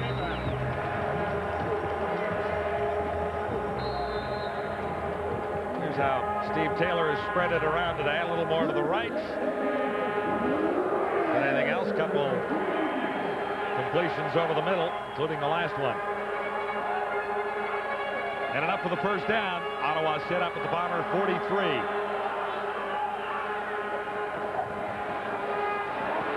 Taylor with time, and he's on target. Joseph Rogers. Good move after making the catch, too. He gets inside the 20. Andrew Henry, number 24, finally over to make the tackle. The gain, a nifty handy little 25. And John, this is a good formation for Ottawa with Joseph Rogers as the number 3 receiver. And look at all the field he has to work with. I mean, that's a long way for Bobby Evans to have to chase him. And it's the formation that creates this. He's the 3rd man in. And that's a good scheme and a good pass again by Taylor. This has been a good drive for Steve Taylor throwing the football. But again, you know, it's the formation that creates that opportunity. Another 100-yard day for Joseph Rogers. He is excited. From the Blue Bomber 18, 1st and 10, Ottawa. Taylor has it open up in front of him, and he's down to the 10. He's run the ball effectively. And he's made good decisions, John, because initially he wanted to go up over the top. It wasn't there. He did not hesitate. When he saw an opening in the middle, he said, hey, I'm going. That's a good decision right there. Saw the opportunity and took advantage of it. That's the difference. Sometimes younger guys want to force it in and think, well, I can still throw the touchdown, but Taylor made the good decision and got himself about 8 yards. That's it, 2nd and 2 at the Blue Bomber 10. Ottawa threatens again.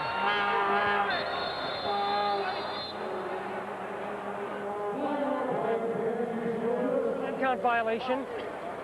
Ottawa number 3. And that shouldn't happen. I mean, that's 2nd and 2 down in the red zone, and all of a sudden now you're 2nd and 7. That's unforgivable. After the great play by Taylor to get close to a first down. You know, I wondered when they'd do it today, and they've done it now. Andre Bolduc, who their young, fine receiver, number 87, they brought him in their 5-pack version. I thought we'd see that earlier than now, but I mean, you got Mills in there as the lone running back and Bolduc.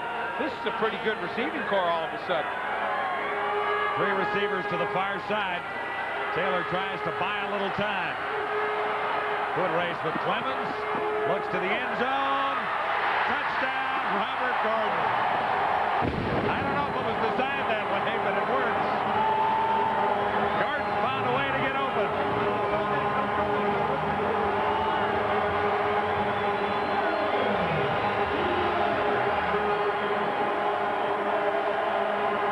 Sixth touchdown catch of the year for Gordon, and he gives a souvenir to a young fan in the stands. And you know the nice thing about this, watch at the end of this, he's going to really outfight Andrew Henry for the football. Watch this, he comes right through him right there and uses his body as a shield.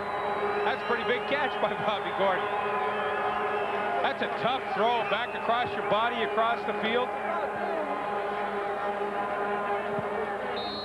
Taylor made the play. Gordon made the catch in the end zone. Well, Bobby Gordon's still with an outside shot at a 1,000-yard season.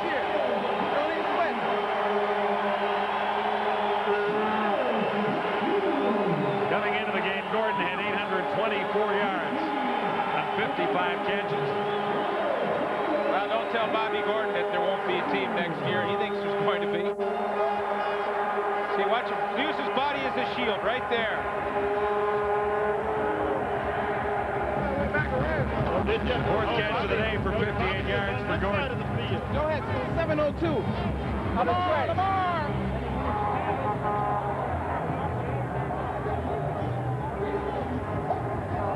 Well, back-to-back touchdowns on their 2 possessions here in the 3rd quarter. First time was 8 plays, 80 yards. Now 7 plays, they go 64 yards. I mean, this is what is this well-oiled, high-scoring machine here? The offense has looked rather sharp at times. Now the opening drive of the ball game, opening drive second half, there were a few moments in the first half that it was a couple of plays and gone and out. Here's Gulliford to return. And he's out near the 28-yard line. Andre Bolduc made the tackle after a 23-yard return.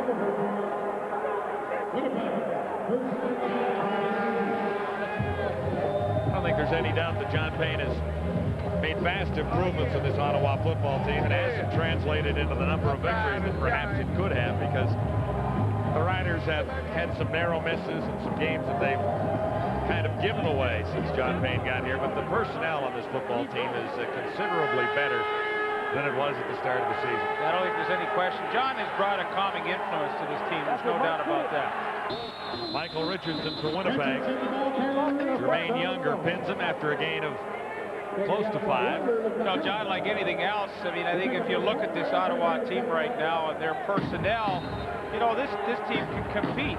It just becomes now the consistency factor. I mean, can they do it over a long period of time in each game over a long season? And, you know, that's always the great intangible with teams that are struggling.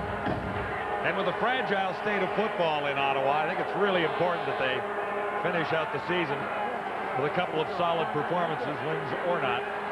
Nice catch by Sean Graham.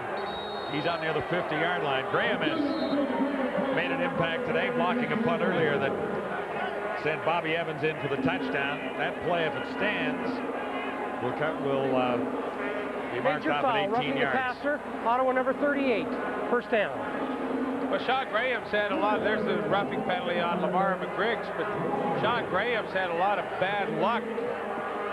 See that roughing? Yeah, there's no question. I mean, the ball is. Oh, that is silly. I mean, that. Yeah. You just ask. Why don't you just say, "Hey, I'm going to hit him, so get ready to throw your flag." You know, I mean, that's silly. Might as well take it out of the guy's pocket. Sure. Drop it right beside your feet. Yeah, he does push-ups when he doesn't catch interceptions. He should do push-ups for that mistake right there. With the penalty in the game, Winnipeg set up at the Ottawa 44. Plays Bryant at the call, and he's submarined by Younger. Tremaine Younger has been solid in the middle for Ottawa today. Yeah, it was frustrating for Younger that he began the season with the Hamilton Tiger Cats, and through injuries, they had him playing defensive tackle. We did a game of his, and I mean, he was just not his spot, right? No way. I mean, there's just not enough lead in the tank for him to play there. But as a middle linebacker, he's not a bad football player at all.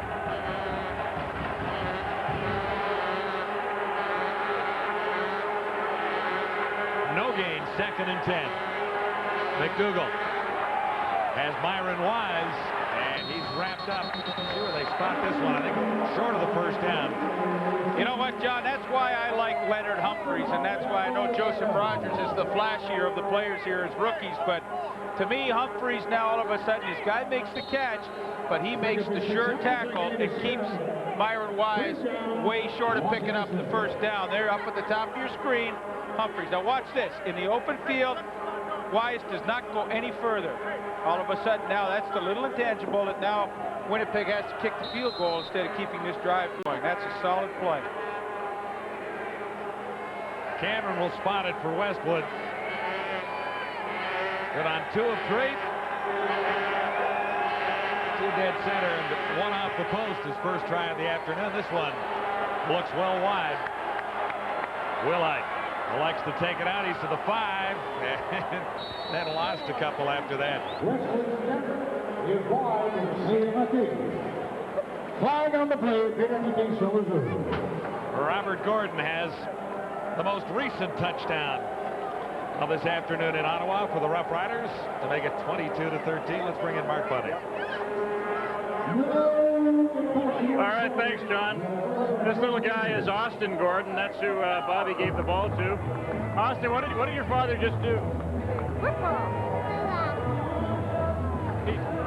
Did he get a touchdown? Yeah. And then what do you have in your hands there? All right. This is Bobby's girlfriend, by the way. Lynn, what does Austin think of football? Enjoying the game? Oh, yeah. He likes coming to the game, watching his father. All right, sounds good. So he's got a souvenir anyway. Oh, yeah. He's been waiting for this one. He just threw it away. He has to go get it. Oh. All right. Thanks a lot. We'll see you. Back to John. Well, Bobby Gordon and the Ottawa Rough Riders will begin deep in their zone at the 3-yard line. Yeah, and I'm not so sure Kenny Wilhite made the smart play trying to bring that missed field goal out. Maybe he did. That's pretty well here because the ball breaks loose, and he's to the 32. This guy's had a great afternoon and a great couple of weeks. Final play of the 3rd quarter. Zenal brings the fans to life in Ottawa, where the Rough Riders have a 22-13 lead. We send you back to TSN Control.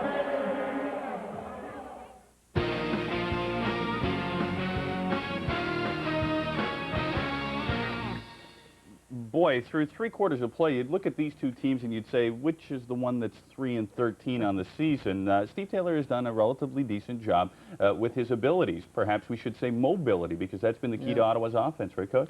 Yes, I think Steve Taylor getting a chance to start and the way he's played. That last touchdown was a heck of a play by him. Bobby Gordon got open in the end zone, but for him to see him and be almost out of bounds and throw across his body like that, great play, and he's played well for Ottawa today. You know what? While we were sitting in the studio and we were watching that pass go into the end zone, we were going, pick, pick. We were waiting for the DB or the safety or somebody, a halfback, to jump in there and grab it. Whenever there's a scramble like that and the guy's on the sideline almost, you have to run over there and you look around, you find somebody that's coming around and you latch onto him, and that's what's taught. Right now, I think we have a rookie, or I think he's a rookie at safety right now for Winnipeg, and man, is he not looking too good for him. Andrew Henry was burned on that play. You talked poetically almost about K.D. Williams. K.D. hasn't been the big flashy man that we've seen in the past. He has not had an outstanding game for the Bombers. No, you're right. Neither have many of the Bombers. It's quite true, including Troy Westwood. I know really. Early in the year you kept talking about Troy Westwood being the most impressive kicker in your mind in the CFL. And I think I agreed at that point, but lately he has slumped a bit. Well, we don't know if it's maybe because he had hepatitis or not, but man, he really has slumped off a bit.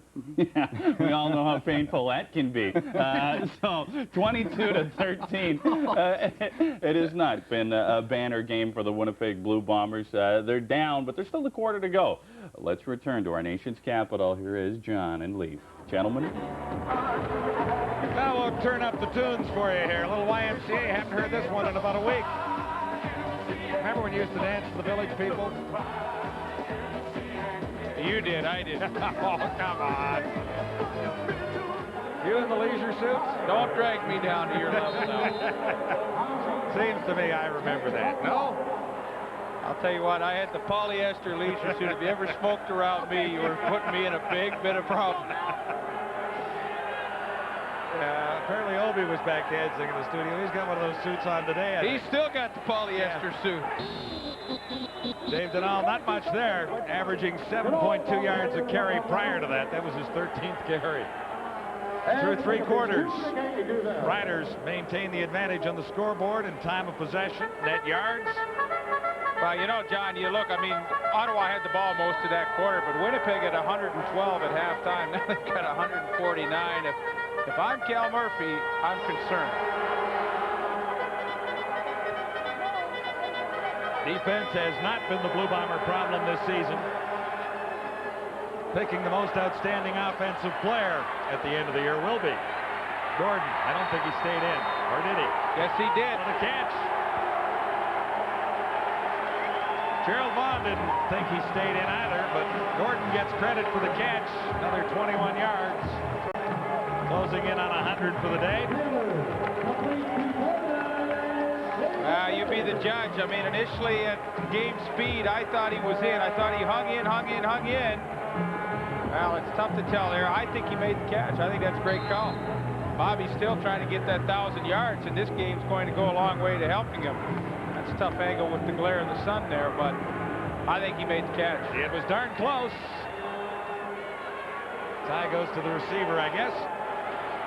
Pressure on Taylor, and he's picked out. This is Andrew Henry, and he may have a chance to go all the way. Henry still standing, and he'll get the Blue Bomber touchdown. He was running like a defensive tackle there. He's a middle safety. 60 yards on the return. The Bombers have another touchdown. The offense still hasn't contributed one, though. That's a pretty exciting play, but I thought he was going to run out of gas going down the sidelines there. You'll see Taylor, really one of the few mistakes he's made today. He just doesn't see Andrew Henry coming across. Now, watch this. It's like somebody jumped on his back right here. Having a little difficulty out racing number 51. Now you time him with a sundial there as he's going into the end zone. Well, he'll save the souvenir, and the Bombers are right back in it.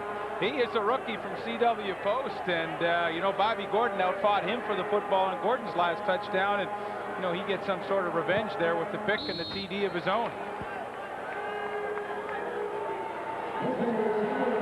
So the Bombers are back within 2. touchdown run at regular speed. Play Safeway's Touchdown to Win. If your name appears below, you may have won a TriStar packing case by Skyway Luggage with practical features and modern-day innovations for today's experienced traveler. Skyway Luggage, quality and durability for over 85 years. Or Minolta Compact Zoom Binoculars, a convenient zoom lever lets you locate a subject at low power, then examine it in detail. Minolta high performance at an economical price. Touchdown to Win ballots, available exclusively at all participating Safeway stores. If you want full office suite power at a word processor price, look no further than Corel WordPerfect Suite. Corel WordPerfect Suite includes an exceptionally intelligent word processor, an award-winning spreadsheet, amazing presentation graphics, plus business graphics and utilities, hundreds of fonts and thousands of clip art images. Corel WordPerfect Suite delivers office suite power at a word processor price. Andrew Henry has 2 interceptions this season, 1 for a touchdown, 60 yards moments ago to get the Bombers within 2. Tell you what, he is not what they call a glider, is he? It is not an effortless run to the end zone. Taylor was hit as he threw that one. Well, he was, but he just didn't see Henry coming across when he tried to throw that football. No mistake, cost his team 7 points. Now we're going to make it easier on the kicks now. We've got receivers up in the balloon high over top of the Frank Clair Stadium. Oh, that's another balloon. I'm sorry the other about one that. out there. All right, there's still a prize if a punter can put it in that basket. Wilhite chased back to the 1-yard line after bobbling it. And out barely across the 10, maybe to about the 13. There's your pal Wade Miller. Michael Hendricks I followed those 2 down. He gave him a pretty good shot on the way down, and he was reacting to that. See if you can see 54 there. Ooh, that's a pretty good down. Give him a kick. But this is not football. This is just, you know, get in the mud and have fun.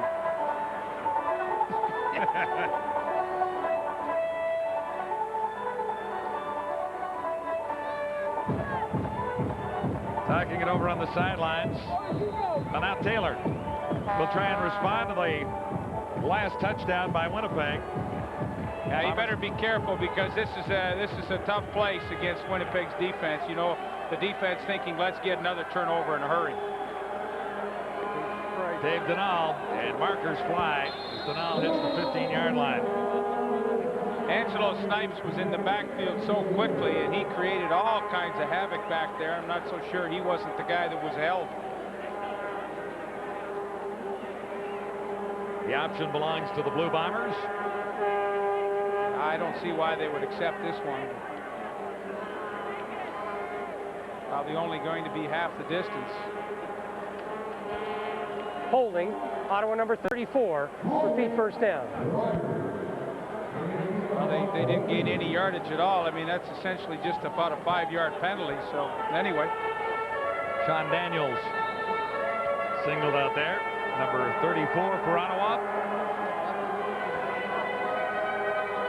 So Steve Taylor and the Rough Riders look at 1st and 15. 1st and 17, actually. Taylor to the near side, and Travis Anderson didn't see the ball. Didn't react to it. Another marker back at the line of scrimmage. This will get things back to even here, at least on this series of downs. Offside, Winnipeg number 48. Repeat first down. Charlie Clements. George Black has had a lot of airtime today, hasn't he? Now here's Charlie Clements. You see if he jumps. I didn't see it initially, but I guess he jumped the count a little bit. He was leaning into the neutral zone. I know George Black would prefer it wasn't that way, but he has had a lot of airtime today. Travis Anderson to the near side. This is 1st and 11. Taylor won't get it away, or will he? Yes, right into the arms for the touchdown for Greg Clark. And just as you warned, The Bombers come up with a big defensive play, so 2 go for touchdowns. Clark a 12-yarder. Andrew Henry had a touchdown in the last sequence from 60 yards away. Yeah, well, fair's fair, and you know, I just said this is an awful place for Ottawa to operate from, and Steve Taylor is unfortunate. He coughs it up and right into Greg Clark's hands. I mean, he couldn't help but score on the play. Now, Clark was the guy who had it called back on his last interception, whistled down in a hurry. They gave him a turnover the last time, but no touchdown, although he was headed to the end zone. Now he has his touchdown and 2 interceptions today. Pretty much how we talked. This team, you know, was going to win this game. It appeared by defense today. And the special teams score a touchdown, Bobby Evans, and now Greg Clark gets a touchdown. Probably should have had 2. All of a sudden, they're in the league, and their offense hasn't done a darn thing all day. A little argument on the sidelines as to whose fault that might have been. But the Bombers' defense comes through with back-to-back touchdowns. And Winnipeg has the lead by 5 points. Blue Bombers on top of the Ottawa Rough Riders on Clark's TD. It's 27-22.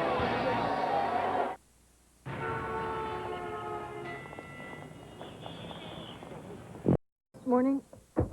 Morning. Morning. See the bear? Taste the food. The sausage and egger. A fresh grade A egg, specially seasoned sausage, and processed cheddar. See the bear? Meet Marion Kane. Thinks security doesn't just come up and tap you on the shoulder. Thinks it's something you earn. She'll let very few people tinker with her bike. Won't let anybody tinker with her financial future. You know that expression? If you want something done right, do it yourself. Marion claims she wrote that. Makes Canada Savings Bonds a big part of her plan. Marion's in control. Right on, Marion.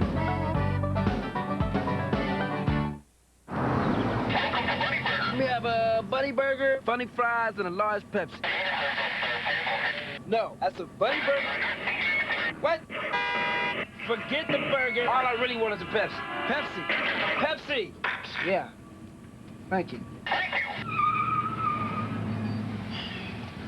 Need to get the intercom fixed.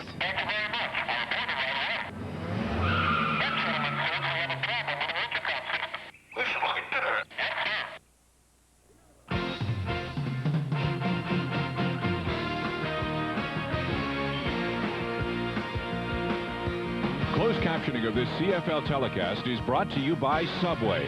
Try Subway's great tasting classic Italian BMT.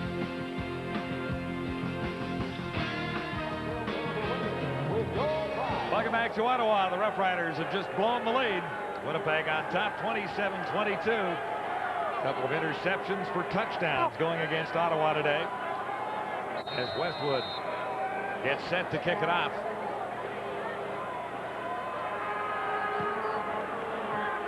It's not a bit of a problem for the Ottawa return guys. This is Ken Wilhite. And they form the wedge. Wilhite squirts through. Needs a block. What a great return. Forced out by Bobby Evans. Interesting formation to net 54 yards on a kickoff return. Pretty good job by the wedge to create the initial hole for Kenny Wilhite. See how he waits until the blocking forms and then a couple of cuts, and he's off and running. And first time that the Ottawa Rough Riders has trailed in this football game, and we'll see how they can react to that score on the interception by Greg Clark. Field position might help quite a little bit here. Ottawa across midfield now at the Bomber 54, set up for the first down. Have you decided on whose error the touchdown the interception was? Here's Steve Taylor trying to shake it off after throwing a couple, and there's 3 in a row. Craig Frères had no problem waiting for that one.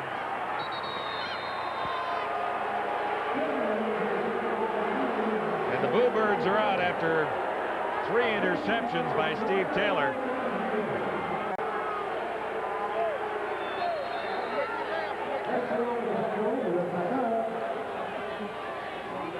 and this interception is nothing more than Greg Frere's just playing middle center field. And, you know, again, he thought pressure was coming from Snipes. He just lets it fly. And, you know, what can you say? I mean, that's a ball that probably shouldn't be thrown, and he's just into a real bad streak right here. Pretty easy interception for Greg Frere's. That's where you just don't want to come off the field, because this game is slowly turned around. Well, not slowly, quickly turned around. When you throw 2 interceptions that go for touchdowns, and then you come back out, get a great return, and fire another interception to give it right back to the Blue Bombers. Injured Rough Rider on the field, and a timeout at Frank Clair Stadium with Winnipeg on top, 27-22. The reviews are in. Leading industry publications agree that Corel WordPerfect Suite 7, the world's best word processor, is now an unbeatable office suite. Corel Suites include better internet features than Office or Smart Suite. Feature for feature, the new Corel Suite outperforms the competitors. Now it's Microsoft's turn to play catch-up. Shouldn't you use the best? Corel WordPerfect Suite 7. It's unbeatable.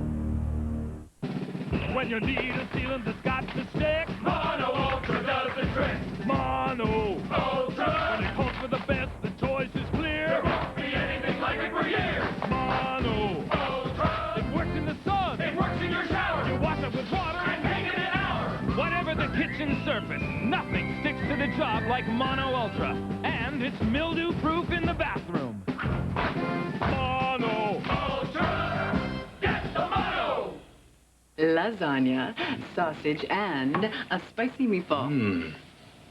I could be up all night with heartburn. Not with this. Pepsid AC acid controller. This one little pill can stop heartburn before it starts. Just take this one now. It'll prevent heartburn and control acid for up to 9 hours. Bless you. New Pepsid AC, the first non-prescription medicine that can relieve and prevent heartburn caused by a meal. You can be heartburn-free with new Pepsid AC. I think it needs a little more spice. Steve Taylor has tossed 3 interceptions. On his last 3 passes, 2 have gone for touchdowns. As a result, the Bombers have the lead, 27-22. McDougall for Basinger, and that's a strike. Brennan makes the tackle. And a substantial gain for Winnipeg. David Archer maybe getting ready on the sidelines. At least he's throwing over there. Archer has a few problems, like an ankle, a knee, and a back, all bothering him. He's taken a lot of shots over the last few years, and again this year, Ottawa protecting the quarterback ranks 8th in the league, and I think that's as much that, you know, Archer's not as mobile. You're going to have a few more sacks, but he has taken a pounding over the last few seasons. Kane was 21 on the previous play, setting Winnipeg up inside Ottawa territory. Jeff Cummins, 99, getting to the quarterback there. Cummins and Swift Birch right up almost evenly in film sessions, the 2 defensive ends for the Ottawa Rough Riders. And here's Jeff Cummins. You watch, he comes around and he'll end up making the hit. He didn't even have to come around. Nobody blocked him.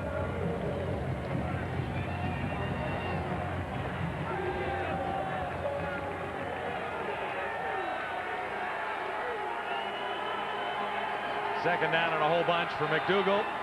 Whoa. And Brennan had an opportunity. Sammy Brennan got his hands on it. Richardson was the intended receiver. You know, John, I talked about it earlier. From the snap, Kevin McDougall looks exactly where he wants to go. And don't think Sammy Brennan didn't get a bit of a jump on that football because of that. And he should have made the interception there. Had it in his little hands. Well, I'll tell you what, McDougall takes you to where he's going to go. Watch it, the snap here. Now watch it. He looks right there. I mean, if you're a defensive back, you start breaking on the football right away. And, you know, he's lucky Brennan didn't take that one the distance. Maybe Ken Austin, with all his experience, is telling him that. Again, son a problem for the Ottawa return guys. Wilhite tracks it down near the 5. And Greg Clark wraps him up near the 17. David Archer is going to come into the ball game and see if he can pull this one out. Club trails by 5 points. They've lost the momentum in this football game with all the interceptions.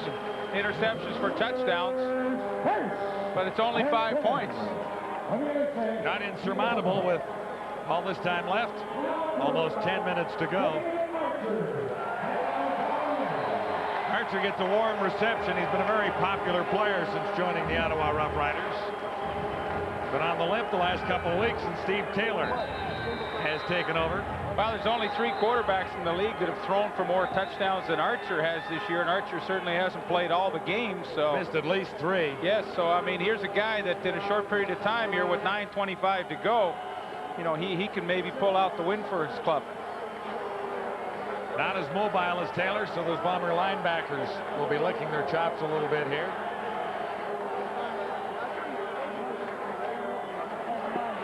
Only Tracy Ham, Doug Flutie, and Jeff Garcia have thrown for more touchdowns than David Archer. Archer's not far behind them. He'll use the shotgun. And has a strike to Rogers on his first toss of the game. Rogers tries to get around the corner and get the first down. I think he's done it. Great effort by Rogers after making the reception.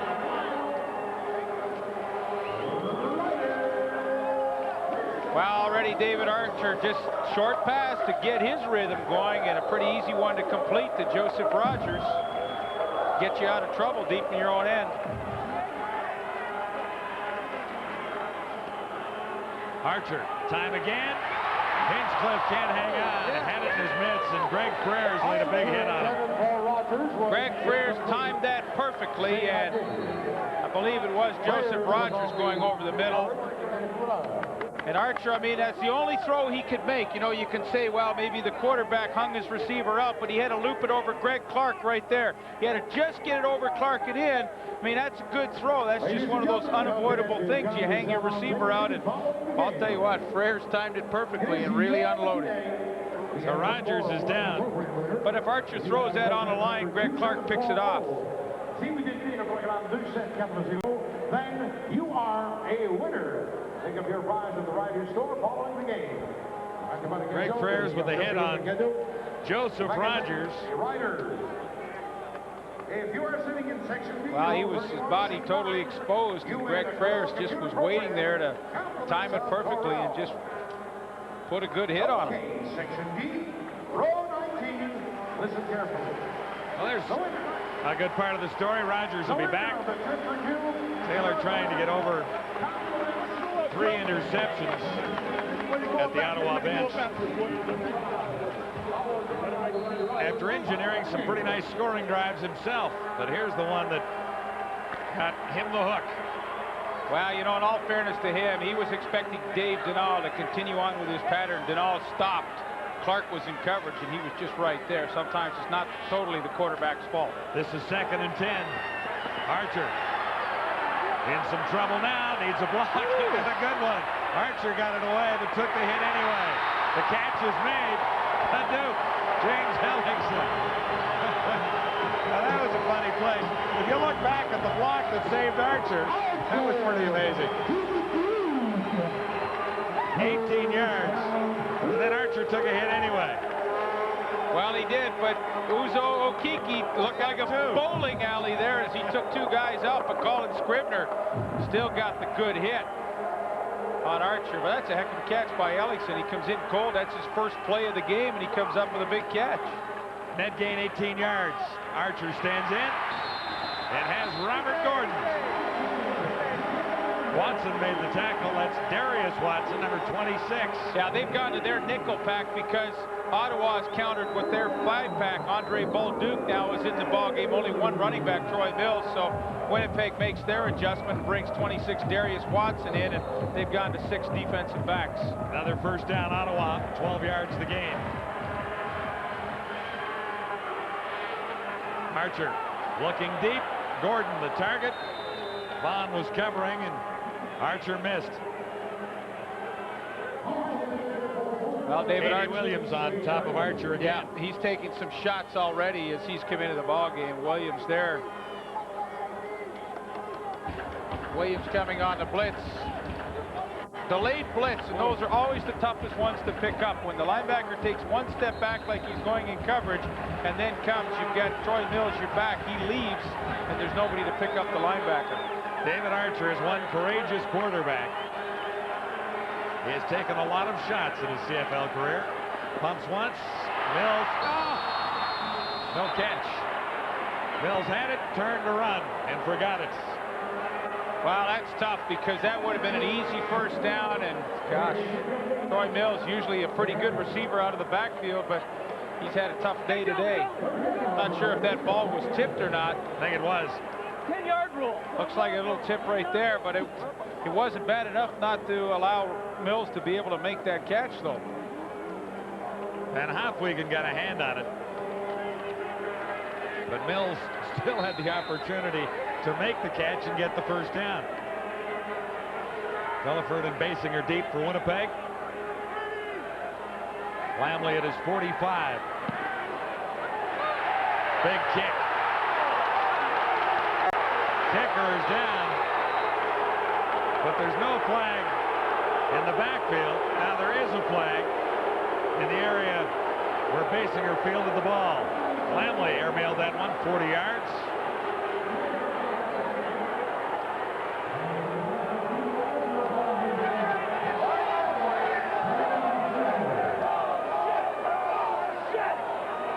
It's been an interesting afternoon. No penalty flag here on Lamley getting hit. Well, you know what? That wasn't a dive. I mean, he went down, but somebody definitely hit his leg. You watch, this is going to be a good look here. And watch the leg. Well, and that's the more dangerous. Let me tell you, hit a kicker right there. The officials are having a tough day today because that is contacting the kicker. There's no question. You've got to stay off his body. Tell you what, Katie Williams got away with one here. Officials are having a tough day. Simple as that. You don't like to be hard on them, but they're not having a good one. First and 10, Bombers at the 7. McDougall on target for Gulliford, and that shouldn't have a first down. Henry made the tackle. Well, at least, you know, they've evened a few things out, though. Greg Clark should have had an interception, and that went against Winnipeg. That should have been contacting the kicker, and that went against Ottawa. So I guess, you know, in the scheme of things, although it's not good, the best way to play, it did even out. Could have been a real tough day for Taylor looking at the record books in future years. Had Clark's first interception and touchdown run stood, but they whistled that down, and Clark got one a little later. Graham escapes. Nice run down the sidelines, and Graham has had an interesting afternoon. Third catch of the day, but he also had a blocked punt that netted a Winnipeg touchdown. Well, he went to training camp last year, was a high draft choice, and he broke a finger early in camp and had to have surgery. Came back, and he essentially only caught one ball all last year, played in 7 games, and this year he comes to camp and breaks his hand in training camp. So he's finally just gotten back in, and now he gets his chance to play today. He's a great target, 6'3", 209 from UBC, and that just he's a guy that just needs playing time. Grabbed 27 yards on that play, and the Bombers are all the way out across the 45 after beginning at the 7. McDougall stands in, and Myron Wise was the closest receiver. You know, you have to give Winnipeg credit here. I mean, this has not been a very productive offensive day for Cal Murphy's team, but when they were backed up on their own 10-yard line, they've made a couple of big plays to get it out deep out of their own territory. And, you know, that's all you want from your offense sometimes, is just to give you a field position back and a little bit of breathing room. And Kevin McDougall and his offense have done that. Wise to the near side. This time Gulliford. Flanks to the far side of the field. 2nd and 10. Wise. And flags everywhere. Wise couldn't hang on. Humphreys covering on him. Well, they're going to call it. Miro covering on the other receiver upfield. And they're going to call Joe Miro on a bump on Sean Graham. Even though it was going to Myron Wise, I'm sure they're going to call Joe Miro. Forward pass interference. Ottawa number 8. First down. There you go. You couldn't really tell who McDougall was throwing to on this play, but Joe Miro really doesn't have an argument. He actually put the hook on Graham pretty well. Net result 26 yards for the Winnipegs. Well, you see it at the end here, and just to the left, you can't quite pick it up.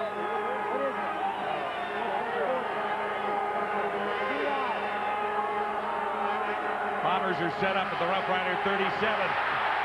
Cummins has McDougal, and he won't get away. Couple of sacks for Cummins today. He now has 8 on the season. Loss is 8 yards. And that's a big play defensively. What you're trying to do now is to keep Ottawa out of field goal range. And here's Jeff Cummins at the bottom of your screen, rather. That's a huge sack. I mean, they need another play right now. But I mean, he takes on the block of Michael Richardson. A pretty half-hearted effort right there. And gets the sack on McDougal. Well, he's had a couple today.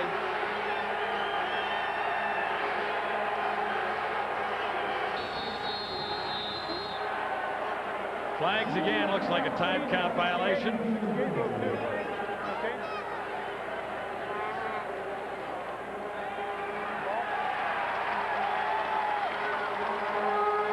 Procedure. Winnipeg number 68.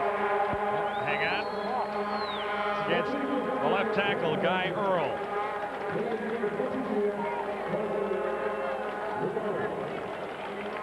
So added up here, it looks like a bunch necessary for a Bomber first down. 2nd and 23. Well, there's the Blue Bombers scoring in a nutshell. A couple of field goals offensively. That's a pretty interesting graphic, isn't it? It really is. The rest, or at least all of the majors, have come from the defense or special teams. Plays Bryant, stop. Right on the line. Stacey Evans was there, 93, and Jeff Cummins.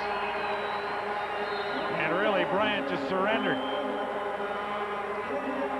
Well, I'll tell you what, Stacey Evans does a nice job right here. He is right here, and you watch, he's playing screen draw. That's his job in the middle on 2nd and long, screen draw, and he reads it perfectly.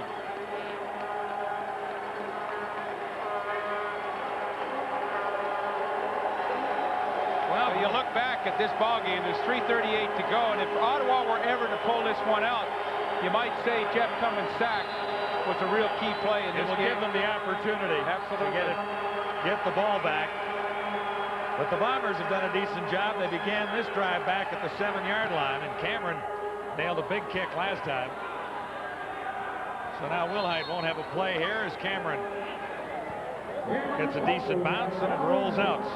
Well, you know, you look at the Winnipeg offense today, they have put a lot of pressure on their defense, and the defense has actually responded quite well. When you have a day when you only produce 2 field goals and you're leading a game, I mean, you've done a lot of things right on defense, obviously. 2 interception returns for touchdowns. And then a blocked punt. Into the final 3 minutes now at Frank Clair Stadium in Ottawa.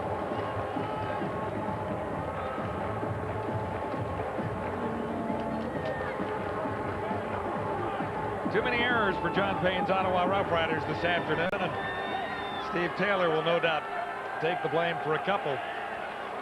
Right now, flag is down. Anderson made the catch.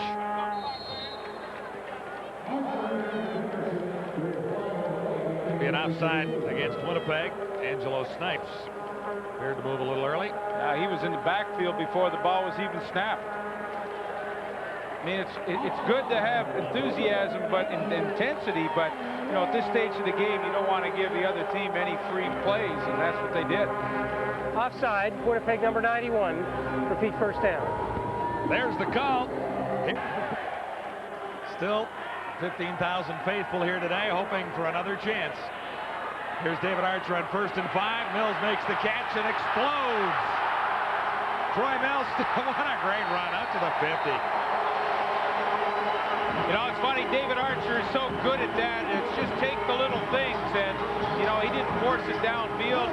Mills was his outlet, his safety valve, and look what that turned into.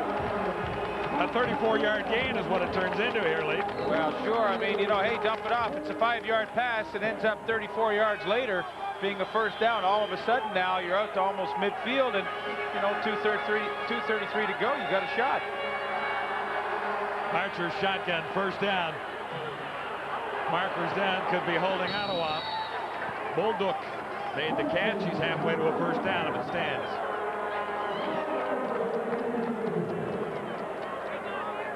And I don't like the way Ottawa's offensive line is walking. No, they're kind of sheepishly trying to hide Holding, behind the running Ottawa back. number 69. Repeat first down. Chuck Esty. That's a tough penalty. After the big play. 2:23 to go. John Payne tries to get the Riders over another hump. They were 3-13 in 1995. Still looking for their 4th victory of 1996. He moved again. Hinchcliffe was the intended receiver. I'm not so sure that Shannon Garrett didn't grab an arm there, but no marker. Well, this is tough now. I mean, you 2:19, you got 2nd and 20. I suspect if you don't pick it up here, you've got to punt and hope your defense can get the ball back for you quickly. But this is a tough play against a defense that rushes the passer as well as Winnipeg has done today. And when you've got a quarterback who's got the sore ankle, the sore leg, the sore shoulder, sore everything, sore back, and is not noted as a mobile guy in the first place, this is a big charge. 2nd and 20. Archer has to unload in a hurry, gets it away.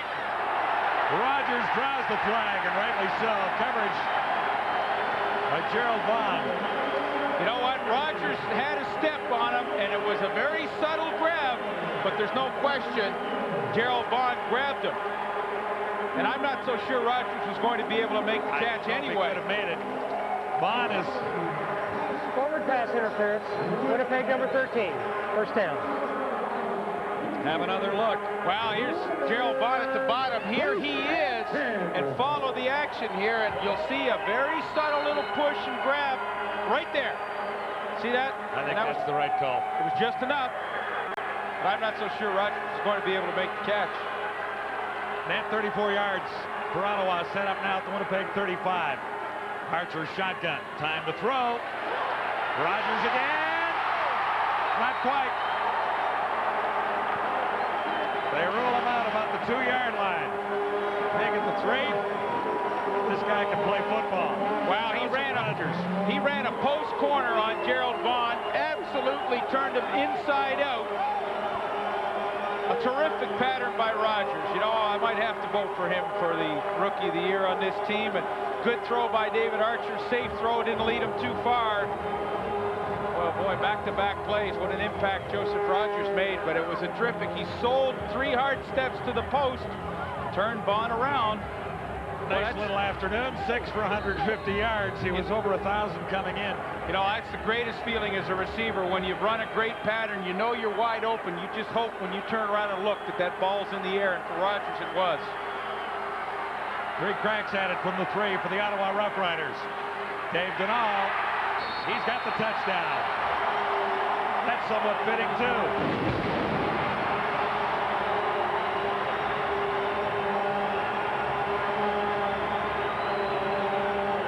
Kind of feel safe when you're here in the nation's capital, and you know the Army is protecting Lansdowne Park this afternoon with the big cannon here.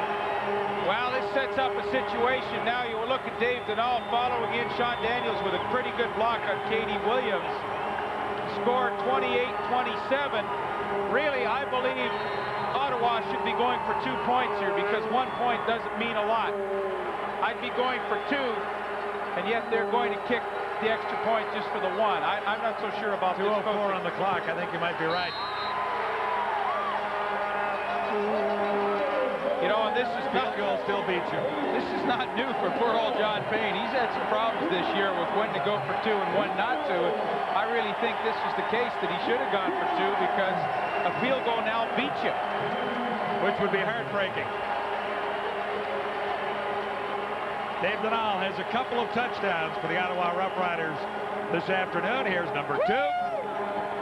Well, he got underneath everybody as he squirted into the end zone. You know, I thought he might have been trying to go over the top, lost his footing, and kind of submarined himself into the end zone there, but he'll take it. So we're going to try to win this one. We're going to try to win this one. It might not mean much, but it means a hell of a lot to us. Ottawa Riders. 7 plays to cover 99 yards. Taped and all. A 2-yard rush. Put Ottawa back on top, 29-27. And I just hope that decision to kick the extra point doesn't come back to haunt them. Yeah, it's a lot harder to score touchdown than a field goal. If you make it, they need a field goal to tie. Now a field goal beats you. Well, you know, I don't want to belabor the point, but I think this is where, you know, you need some help sometime from your assistant coaches upstairs who are just kind of sitting up here, and, you know, they need to know the situations and relay it down, saying, you know, we should go for 2. And I think it's a mistake. Here's Eric Gulliford to return for Winnipeg into the final 2 minutes. Gulliford decently out across the 35. You know, you don't get a whole lot of help from the scoreboard people here in Ottawa. I mean, they still haven't even changed the score. They've still got it up as 28-27. It is 29. What we really need are some light bulbs in the score clock here so you can read it on a sunny day. This is the ugliest score clock in the history of professional sports anywhere. Well, there you see the 28, though. It's 29. So, you know, this is tough on maybe Cal Murphy when he's thinking, you can read that. Nice. This is downright ugly. Anyway, unofficially 2 minutes to go. McDougall for Sean Graham. Nice afternoon for the young kid out of UBC. Humphreys made the tackle.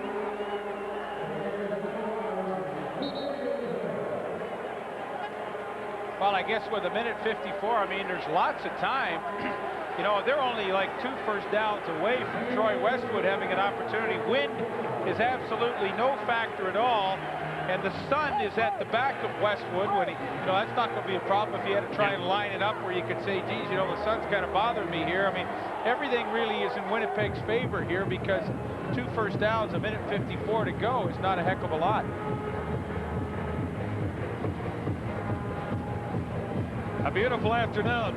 Well, there you see the sun. I mean, that's what the receivers are going to be looking back into, and that is tough.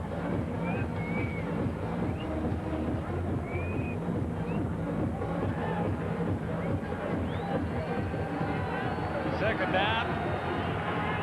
Inches to go. Blue Bombers at the 49-yard line.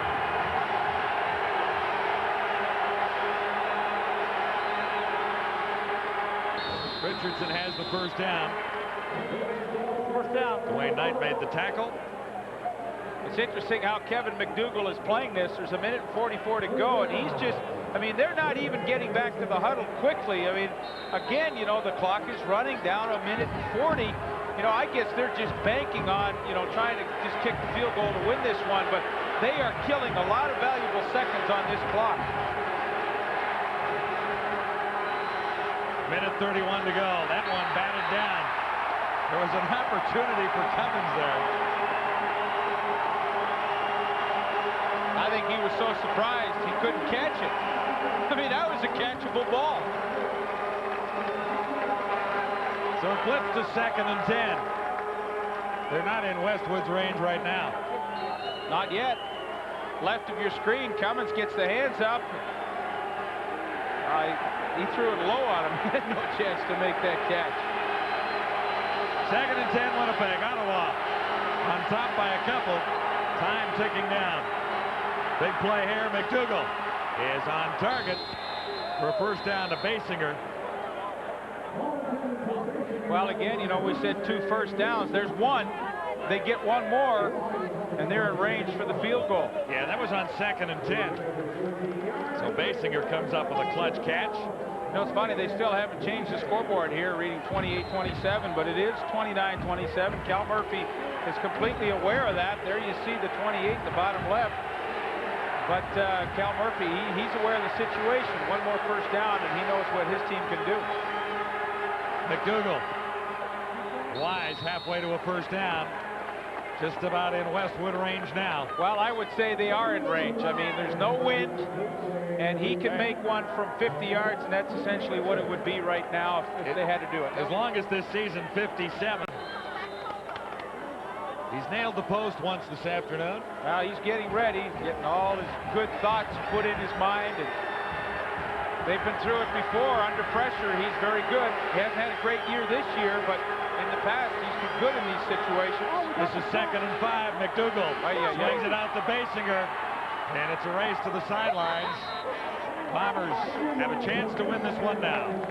Definitely so. You know what? If you got a young quarterback like Kevin McDougall, and he's coming over to Cal Murphy, you know what they're saying right now? They're saying run the ball, kill the clock, and let Troy Westwood win it. Don't even think about touchdowns right here. Run the football, kill the clock, and let us win it with a field goal. I guarantee you that's what he told them.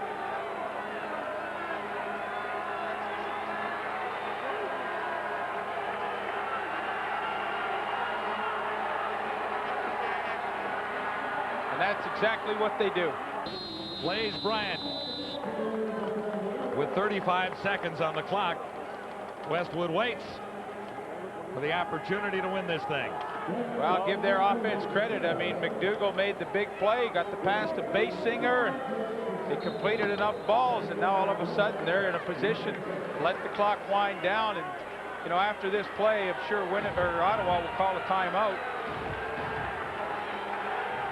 25 seconds on the clock right now. McDougall on the ground again. Bryant again. And he may have a first down. It won't really matter other than to just take the clock down to 0. 17 seconds. Westwood waits. And the Bombers have an opportunity to win in the final seconds and improve their record to 9 wins and 8 losses. The Ottawa Rough Riders have let this one slip away a couple of times today. Pretty interesting second half. I mean, it was 8-6 in the first half. Not a lot of offense, but second half, everything opened up, and it was a pretty good half of football. So they come up short.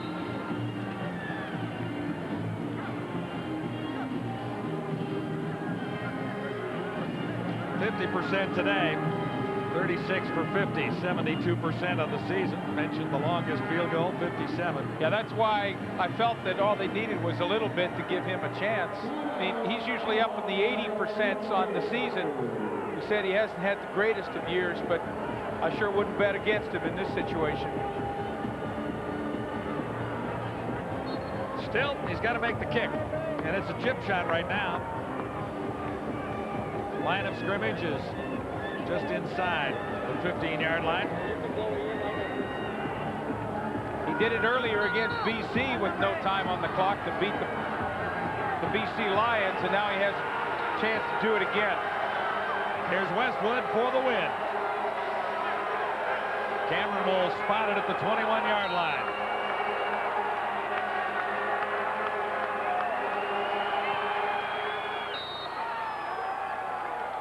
And it's good. Bombers on top again by a point with 12 seconds on the clock. Now do you see what a difference that two-point convert might have made? That would have been for the tie. Would have been for the tie. If they'd made the two-point convert, but if not, they still lost. Or fallen behind at least.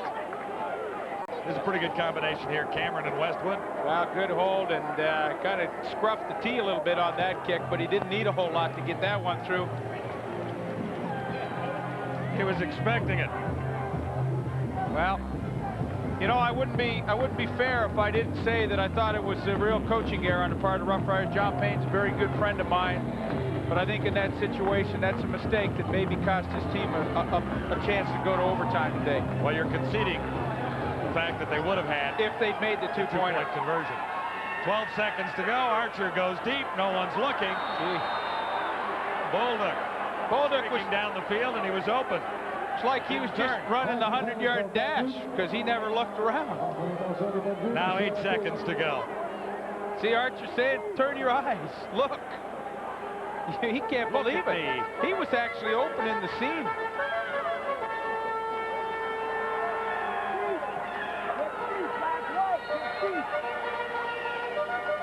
The charge melody is playing in the background, but there's not much hope in Ottawa right now.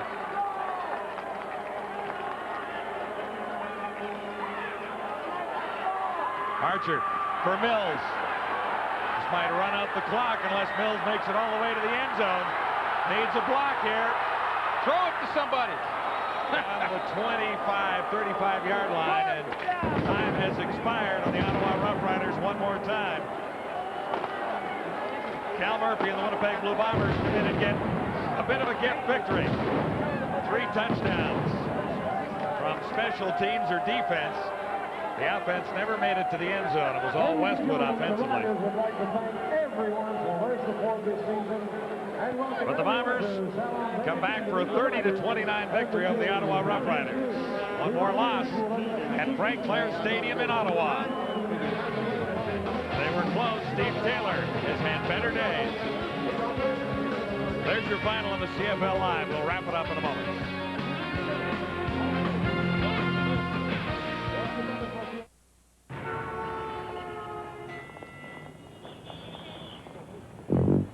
See the bear? Taste the food. Morning. Morning. Morning. See the bear? Taste the food. The sausage and egger, a fresh grade A egg, specially seasoned sausage, and processed cheddar. See the bear? Nebs is a direct marketer. Things like checks and forms and business cards and labels. You know, being in a small town doesn't hinder our business at all. The majority of our customers use either the Advantage toll-free phone or fax lines. And really, the 1-800 lines are the lifeline between us and our customers. We've had an increase of about 35%. If our 1-800 lines went down, we'd be out of business. Advantage, providing solutions for business. Meet Kenny Iwata. Won't let anybody mess around with his fiddle. Won't let anybody mess around with his future. Said I do 27 years ago, and is still doing. Figures he's earned every line in his face and every dollar in his pocket. Kenny thinks when you're feeling secure, just about anything is possible. Makes Canada Savings Bonds a big part of his plan. Kenny's in control. Scooby-Doo. Oh, hi. It's Midas-size days, and that's why we can't afford a color commercial. But what we've saved, we're passing on to you. Until October 26, Midas will give you a lube, oil, and filter, top-up fluids, test antifreeze, rotate your tires, set the pressure, and check lights, hoses, and belts. All for just $34.95. And they'll even inspect your brakes for free. See? It's right here in black and white. Midas, the way it should be. Oh, yeah. Offer ends October 26th. Perfect afternoon for football in Ottawa. The Rough Riders come out on the losing end again. A reminder, we're a little bit over time, and we will be taking it to senior golf coming up right after we wrap things up at Frank Clair Stadium this afternoon. Time now for today's Corral Radically Canadian Players of the Game. Well, not much doubt about this guy. He ran for a couple of touchdowns and interceptions. 58, Greg Clark. He's the defensive player of the game. And on offense, well, go ahead. Pick him. I had no vote in this, but it's Dave Denal of the Ottawa Rough Riders. Listen, he had a great game. Rogers had a pretty nice game, too, with 150 yards in receptions. But pretty Dave happy Denal guy, though, isn't he? Wins the Corral Canadian Player of the Game award. Here in Ottawa this afternoon, the Riders find another way to lose, bowing to the Winnipeg Blue Bombers by 1. Final score, 30-29. Oh, go figure, eh? It looks as though the Winnipeg offense can get nothing going all game until the final drive when they have to move downfield. But before we get to Westwood's field goal, how about the decision made by Coach John Payne? He elected not to go for the 2 points. If they would have connected, it would have given them a 3-point lead. We'd be going to OT. Obi, your thoughts? Well, I'm sure that the chart that Coach Payne has on the sideline says that you go for 2 in that situation, but then read the chart. Somebody. But you know. the other point is that I put the kiss of death on Steve Taylor. I no sooner said he was doing a heck of a job getting them ahead in the game, and then he turns around and throws 2 interceptions that are returned for touchdowns. There goes your tissue, Coach, because you're wearing that red jacket, and I figure you were crying a bit. Look, he's got his blue bomber ring on. You know what? His true colors. If this was indeed Ottawa's last game in Ottawa, what a terrible way to go. I mean, I have one question for John Payne. What were you thinking? This is a terrible error in basic strategy. You know you've got to go for a 2-pointer in this case. Can I it's say, a no-brainer because even Leif Pedersen. Can I say one thing, you guys? When I was jumping on the referees, right, you guys all backed them and said, everybody makes mistakes. Coach Payne makes mistakes too. Nobody's perfect. Yeah, he makes a little too many, which is why they are where they are in the standing. Well, Ottawa, you brought up the point this very well could be their last football game ever in the Canadian Football League, and yeah, it is a horrible way to end it. In Ottawa. They've got a game next week. We will take a short break here, folks. When we come back, we'll wrap up.